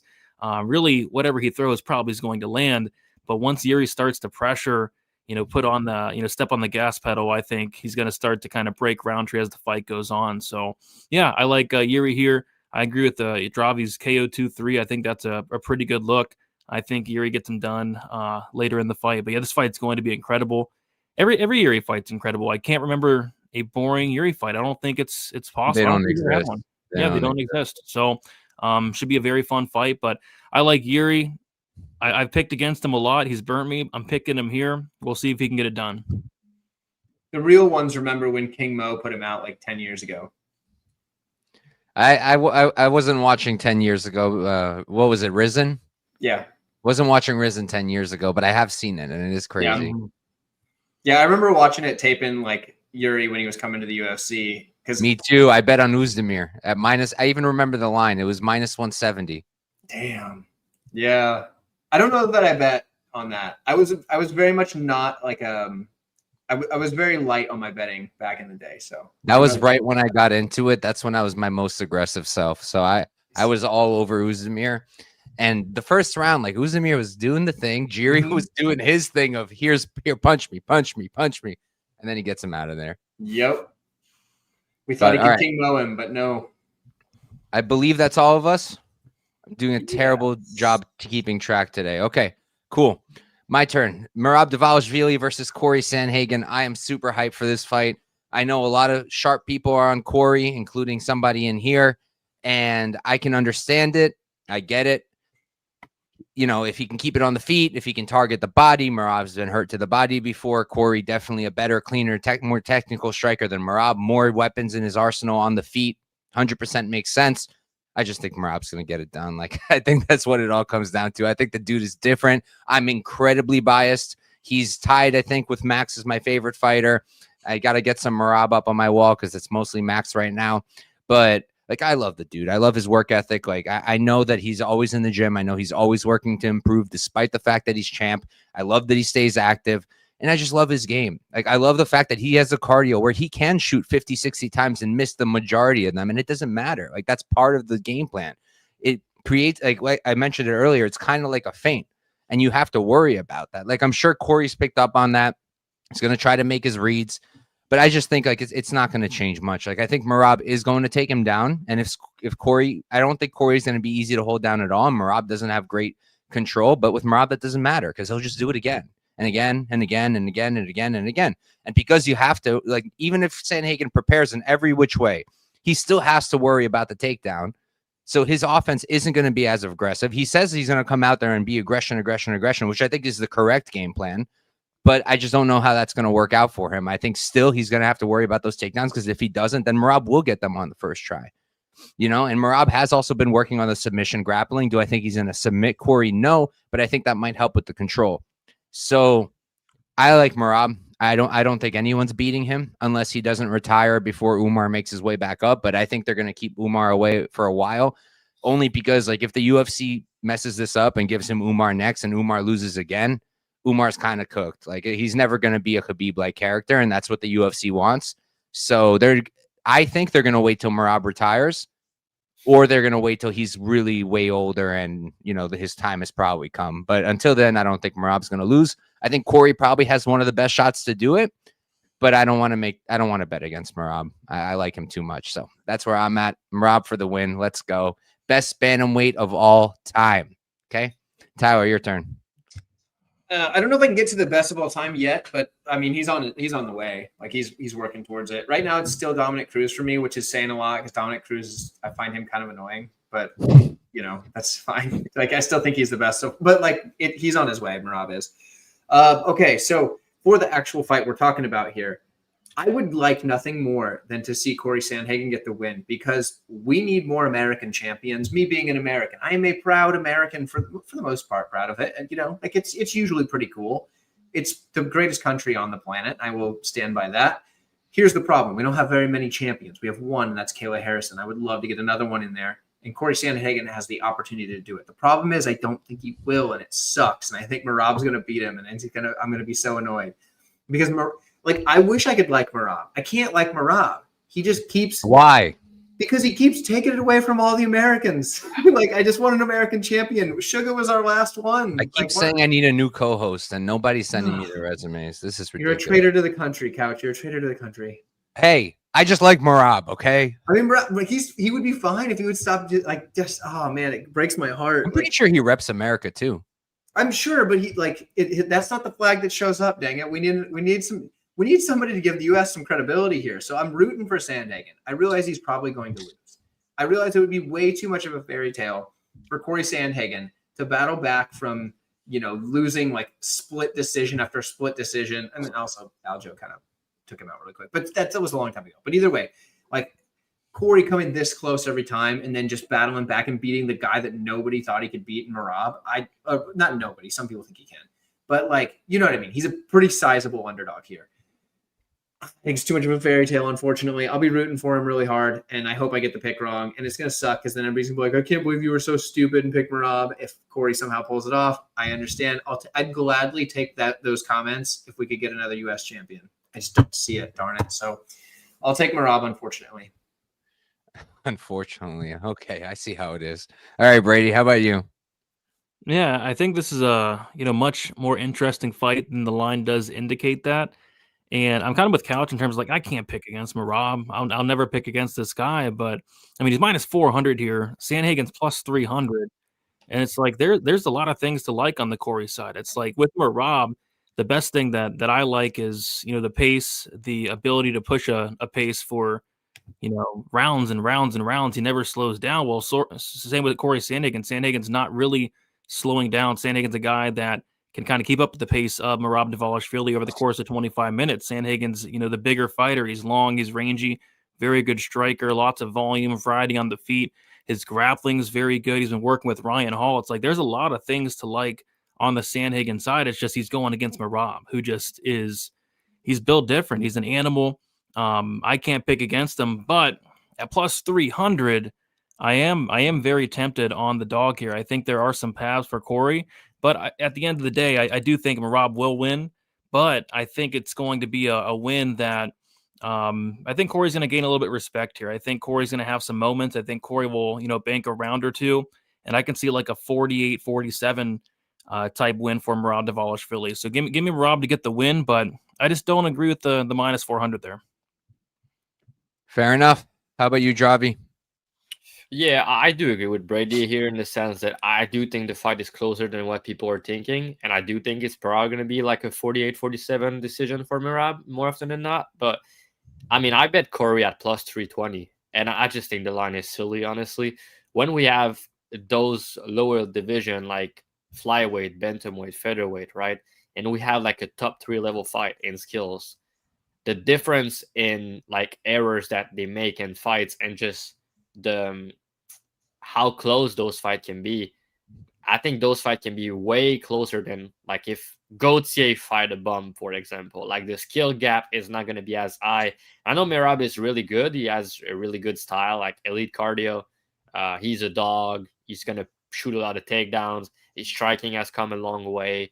But I'm looking into this fight, and I mean, I know that it's easy to say, "Oh, Corey's a better striker," this and that, and it's just it's hard to look good against Merab. But I do think Corey is a tricky matchup for him, just because he's a better grappler than Sean O'Malley is. Like I think he's as better BJJ, and I don't think he's gonna get finished. So that's what I'm gonna start with. I don't think Merab finish him. If he doesn't finish him, I'm pretty confident it's gonna be competitive on minutes. It's hard for me to not imagine the fight being competitive on minutes.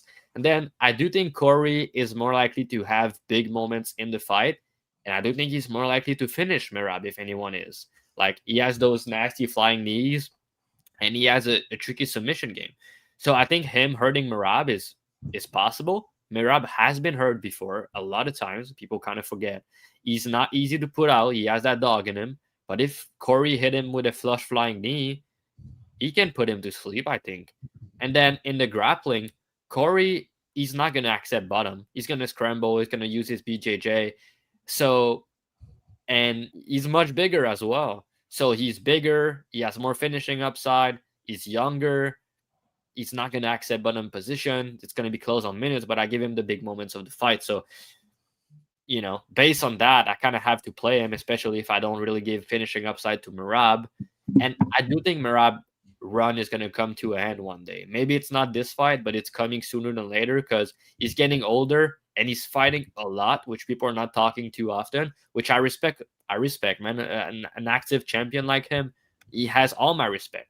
But when you're at this level with those weight cut, with those preparation, back to back to back to back, we saw guys like Usman, you know, being too active and lose. Guy like Adesanya, same thing happened. Volkanovski, same thing happened. So I do think that no matter how good you are, if you're too active, that's going to end up biting you in the ass. So I think Corey is just a tricky overall match, tricky hard matchup for him. And I think it's going to be a close 48-47 decision away or another. But I do think the line is silly, plus 3XX on Corey. I play plus 320. I posted on Twitter, so I'm ready to get clown with Merab when Merab win and be like how stupid that bet was and all that shit. But you know, if he wins though, then what? And I think that's possible. It's not like I'm. If Sanhagen wins, all those bookmarks on your posts are gonna disappear. All the comments calling you stupid are gonna get. Bro, I've been there, done that. I know how it is. And then they're gonna say free bet. What? They're not that right now, that's my favorite bit on Twitter. I think when a capper posts a free bet and people are like, can't understand that means like it's free, as in it doesn't cost money. They're like, free? What do you mean by free? You think this is free? They get like so offuscated, bro. Like right now, that's my favorite Twitter bit, I think. Yeah. So, and you. All right. Well, I see, I don't want Dravi to lose money, but I don't want Merab to not be champ. I don't have any money on it, but I'm going to have to root against you, Dravi. But if you win, I'll be happy a little. All right, that's fair to me. And I would like a Sanhagen champion. Like, I like the guy too. I just like Merab more. But honestly, bro, some of the losses that he has, I think that he can beat in a rematch. Like, maybe he won some of them. Maybe it's a hot take, but if you match Peter Yan next year, I think you beat him. I don't know the first time. I don't think it's a hot take. I don't know if he's gonna. Hey, that was on my birthday, Tyler. You take that back, dude. I thought he did. I genuinely thought he won that. At that time, Peter Yan was my favorite fighter, and I had people over at my house, and the fight started going on, and I was so stressed out because it was so close. I sat in the corner. I didn't talk to anybody. I was just locked in, just watching that was beautiful. I would watch them fight again 100 times. That one and the Dillashaw fight. I thought he could have won both of those. I have to watch that one back. I remember thinking he did beat Dillashaw, but I don't remember well. But all right, let's move on. We got the main event. We have Magomed Ankalaev versus Alex Pereira, the rematch. Tyler, do you think Ankalaev does it again, or Pereira gets it back and makes it 1-1? So, like, if I'm just talking about a pick, I think Ankalaev does it again. But like, this number's making me want to go the other way. Plus 237 on Pereira. You can get his point spread at plus 100. Like, I do think it's a competitive fight. I don't think. I mean, maybe Ankalaev could finish him for sure. I think either guy could get a finish. But I think if we go to decision, it ends up pretty similar to last one where it was like somebody wins 3 rounds, somebody wins 2 rounds kind of thing. I know one judge had it 4-1 for Ankalaev, but still, I think it's a close fight. Like the line makes me think that, I don't know. The line's tempting, and I think that's the problem because it makes me want to play Pereira because I also think it'd be cool if Pereira won, but I don't think he will. I think it's going to be Ankalaev. Probably getting it done by a decision again. I think it's gonna be similar. A lot of stuff similar to what we had last time, but I don't think it's gonna be. I think it's gonna be different. Like I think what happens to get to the same end result will change. We'll have the same end result, but different. Like it's not gonna look like it did. So yeah, I think. Unfortunately, I think it's gonna be one of those where both champions retain. And the challengers get sent home as underdogs, and it makes sense that they were underdogs. But yeah, Pereira's live against anybody. He did hits really hard. So and like I know it's a dumb take, but like oh, he hits hard. Like yeah, but he also can land at a good clip because he's skilled. So but yeah, I'll take Ankalaev for a pick. All right, how about you, Brady? Yeah, so I bet Ankalaev at plus 100 or plus 105 their first fight. So it's hard for me to play minus 260, and my initial reaction was, yeah, I mean, maybe there's probably some value on Pereira, but I don't know. I mean, Pereira is now 38 years old, and I didn't like his performance against Roundtree. He got hurt in that fight, kind of took his time, and then he finally got going and finished him late, and then he just looked really bad against Ankalaev, and he's coming out and saying he was only 40% or he was hurt but he just didn't look great, didn't pull the trigger. He only landed 11 head strikes over the course of 25 minutes. And yeah, I think it's fair to say that there could be some regression at 38 years old. I'm not sure if he's taken his career as serious as he once was. He's out there doing, skits after skits with Nina Drama. And I kind of feel like Ankalaev's just, more bought in at this point. I think Ankalaev can definitely hurt Pereira. We've seen Pereira hurt in multiple fights against Adesanya. Obviously, Adesanya knocked him out as well. We saw Ankalaev hurt him really bad in the second round. And if Pereira comes out here and is more aggressive, I think that might give him a shot to maybe knock out Ankalaev, but also could be to his detriment because when guys are aggressive against Ankalaev, that's kind of where Ankalaev is able to kind of bite down and land some big shots himself. So I think Ankalaev is pretty live for a knockout here. It was close to plus 300 on Sunday. The knockout prop is currently still plus 290. I don't hate that. I think it's live. Like I said, you heard him in the first fight. I expect this fight to be a higher pace, or at least I would hope it's a higher paced fight. I hope Alex Pereira brings, a different game plan to the table instead of doing nothing for 25 minutes. And if he does come out here more aggressive, more urgency, I think that could potentially lead to this fight finishing. So I like Ankalaev, and I think a knockout could be on the table here. All right, Dravi, how about you? Yeah, I think something is going to go different than the first fight. That's kind of my take. Whatever it is, Ankalaev getting a takedown or two this time around and smashing from top position. Whatever is it maybe Pereira hurting Ankalaev, or whether it is Ankalaev finishing Pereira. I'm not too sure, but I do think something's going to go different. And people are counting Pereira out completely this week. I wouldn't be doing that personally. Like he can knock out anyone on the planet at the end of the day. And I think we were all on Ankalaev at Pick'em the first fight. So it's a big difference in the line. And I do think the first fight was still close. And I don't think Pereira fought the best fight that he could have. He did well in the wrestling defense, but he was so hesitant with the leg kicks. He's probably going to be more aggressive this time around. My problem with that is if he's more aggressive, that's going to open Ankalaev counter more, but also that's going to open Ankalaev opportunity to take him down even more. So I think one of the reasons he was so hesitant was because of the wrestling. And now he's so confident he won't get taken down. Maybe because of that, he's going to get taken down. So I do think something's going to go different. And I think Pereira is live to knock him out, honestly. And Ankalaev maybe too confident now. Maybe too confident he can strike with him. and you get clipped with a check left hook, and then what?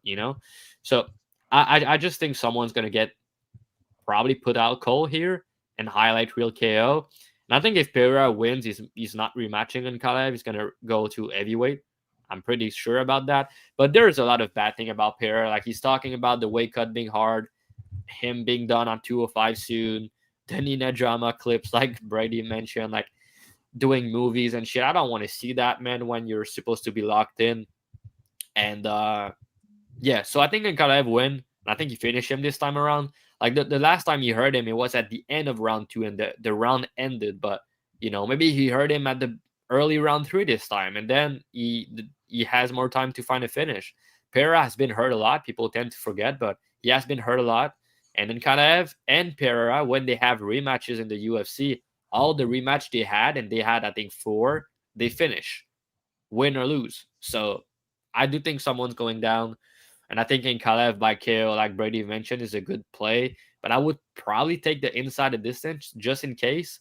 Because if you get on top, I think the submission could be live. And I think the ITD is like plus 220 compared to like plus 280, plus 290 on the KO. So I would take that. I think under makes sense. Fight doesn't go makes sense. There's a lot of angles. But my prediction is going to be Ankalaev to actually find the finish this time around. Yo, what do we think about Pereira by triangle? It's the No, only way Ankalaev's I've ever had lost. enough. I've had enough with this Pereira sub nonsense. Well, it's the only way Ankalaev's Their ever last lost. fight. What even happened their last fight, bro? What was that? Like Pereira plus 2,000 sub. All of a sudden, it's like Pereira sub plus 250. He didn't even sniff it, and now people want to do it again. No. I'm not saying because I think Pereira's good at getting subs. I'm saying that history says the only way that Ankalaev's ever lost is via triangle. True. That's what I'm saying. Like, True. I think that maybe that's it. Maybe that's the path. The reason Pereira lost the first time is because he didn't go for a triangle. Much better strategy this time. Let him take you down and lock in that triangle. And let him beat you up in your guard for a while. Like, so his guard gets like his I don't need to defend anymore. I'm landing. Like when Cruz said that McGregor was letting Habib tire out. Was that Cruz? Yeah. I just let him tire out. Okay. But all right. I believe it's my turn. Dravi, you're done, right? Yeah, I have a very similar breakdown. For me, it's like I max bet on Ankalaev in their first fight. Was I super confident going into the decision? No. And, I was wrong on some things. I was confident that he would get a takedown at least, and he didn't. I was right, and people gave me a lot of crap for this. People were like, Ankalaev will never shoot. He never shoots. He never shoots. He never shoots. He shot like 12 times, okay? He tried. Just props to Pereira. That dude finessed the takedown defense. It was really, really nice. But I think that's part of the reason why Pereira fought the way he did. Is because he was so focused on stuffing those takedowns. Is we didn't see the Pereira we're used to, where he's aggressive. He's putting together really nice combinations. Sometimes he'll start slow, but he really finds his flow. We didn't see any of that because he was so focused on the takedowns. That's one. And if he comes around this time and makes that adjustment and is like, okay, I can't do that, then what's stopping him from being taken down? So that's one thing. The other thing is I felt like Pereira had no answer for the clinch. None. And I'm not sure what's going to change really about that here. Like, if Ankalaev is uncomfortable at any point, just clinch up. You had a ton of success there. That essentially won you the fight.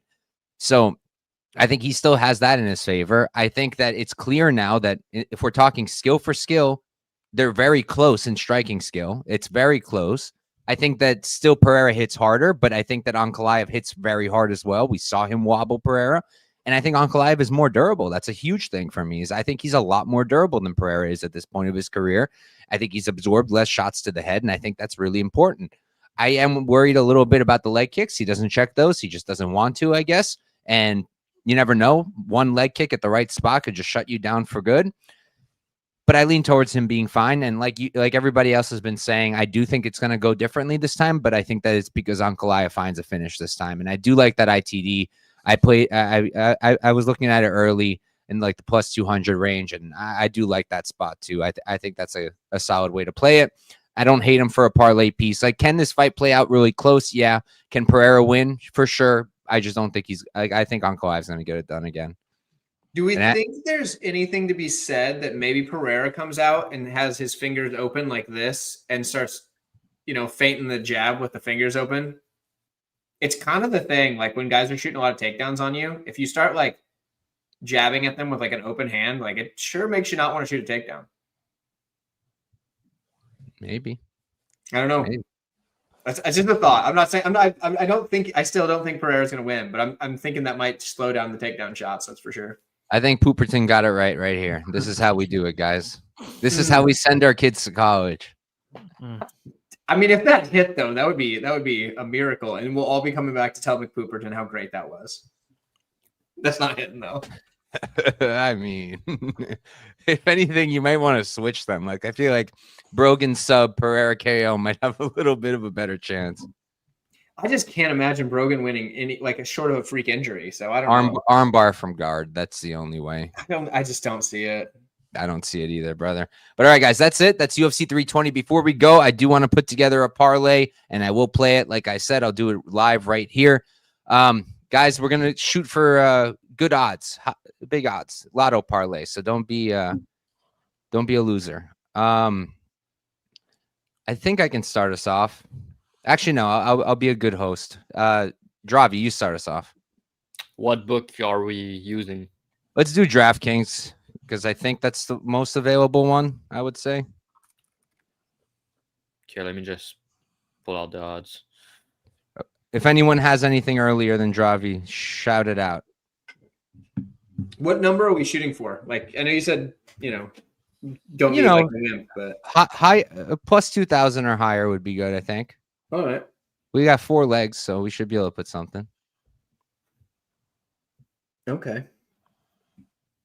I'm gonna go Soriano decision. I love it. I have Berrettinico, bro. Oh, so we have to pick something that everybody lines up on? Nah. Oh, okay. I was gonna say if we have to do that, then we are not gonna make this work. I mean, if you want, we can pick go the distance. I'm fine with that. Okay, yeah, let's do that. Just so I can cash both if one of them's right. It's plus 140 though. It's not. And what's decision? Plus 2 for Soriano? Yeah. The odds not great on FanDuel. It's plus 250. On DraftKings, it's even lower. It's plus 215. Yeah. Okay. Let's go GTD if you want. I like that still. Yeah, let's leave that for now and let's see what we can come up with. I'm gonna look into if I can find something else during you guys work on it.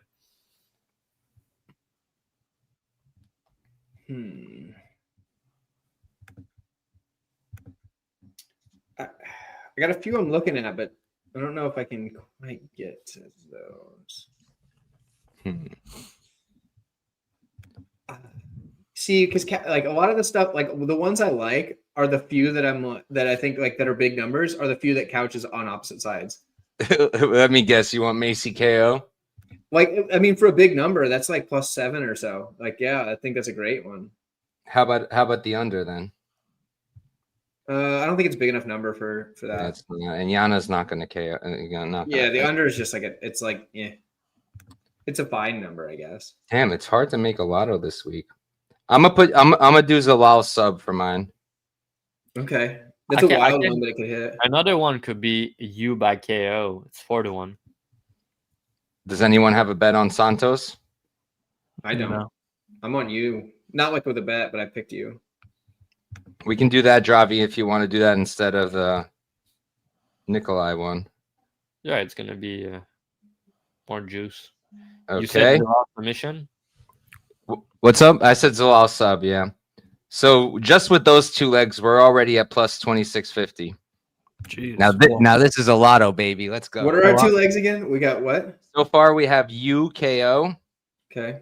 And Zalal sub. So also, I'll add something safer. I'll just go with Patchy ITD. Okay, I like that. I think it's like plus 150. Brady's the voice of reason today. I also like Shabazi and KO1, but it's not that great, so I'll just go. I do like mix inside the distance quite a bit. Yeah, and we all agree on that one too, so it's good. Okay, Tyler, I believe that's just you left. Yeah, so like I like Abus money line. I like the I like Chasson TK or by KO TKO. Let's see. I like what's another one I like? Do you think that Abus finishes Piper? I don't know. That's the thing. Like, So if you don't, maybe we do the over 1.5 there because we don't really need a big leg anymore. We're already at plus 67.75. yeah, but he also could just spark him in the first, and I wouldn't be surprised. You think he can knock out Piper early? Yeah, absolutely. I think Abus could spark anybody early. Dude, I mean, did you see that front kick he landed on the chin for Stoltzfus? Like that would have put anybody. Piper can knock him out too early, I think. Yeah. What if we go? Maybe we just take the over 1.5 for Soriano. Hold on. What if we take? I'm thinking we go. Why isn't this not loading? Okay, so we're gonna go DraftKings. What if we go Hardy? Let's go Hardy to win inside the distance at 300 plus 300. I don't mind that. Okay, I like that. I mean, it's crazy, but it's not that crazy. She's fighting a 36-year-old woman who hasn't fought in 2 years and trains with nobody.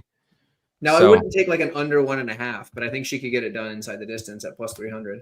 Honestly, this is a lotto that I like quite a bit. We are at plus 27,400 odds.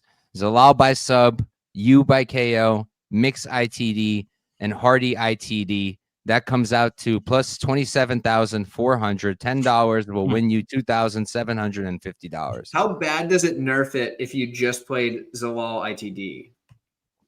Rather than sub? Probably not that bad. Probably not because if it's not that much difference, I mean, we're at plus 27,000. Yeah, right? Yeah. You're right. Another good voice of reason over Just think here. how upset you'd be if everything else hit and he knocked him out. Like you'd lose your mind. That would be devastating. I've had worse beats, dude. I had a lotto once. It was like $25 to win like 1 point something K. And for some deranged reason, despite all week saying that Kevin Holland at minus 800 is stupid, I put Holland like minus 500 onto the parlay. Why? I don't know. And that was the only leg that lost. Oh, brother. It was terrible, dude. I couldn't look at myself in the mirror for weeks. Okay.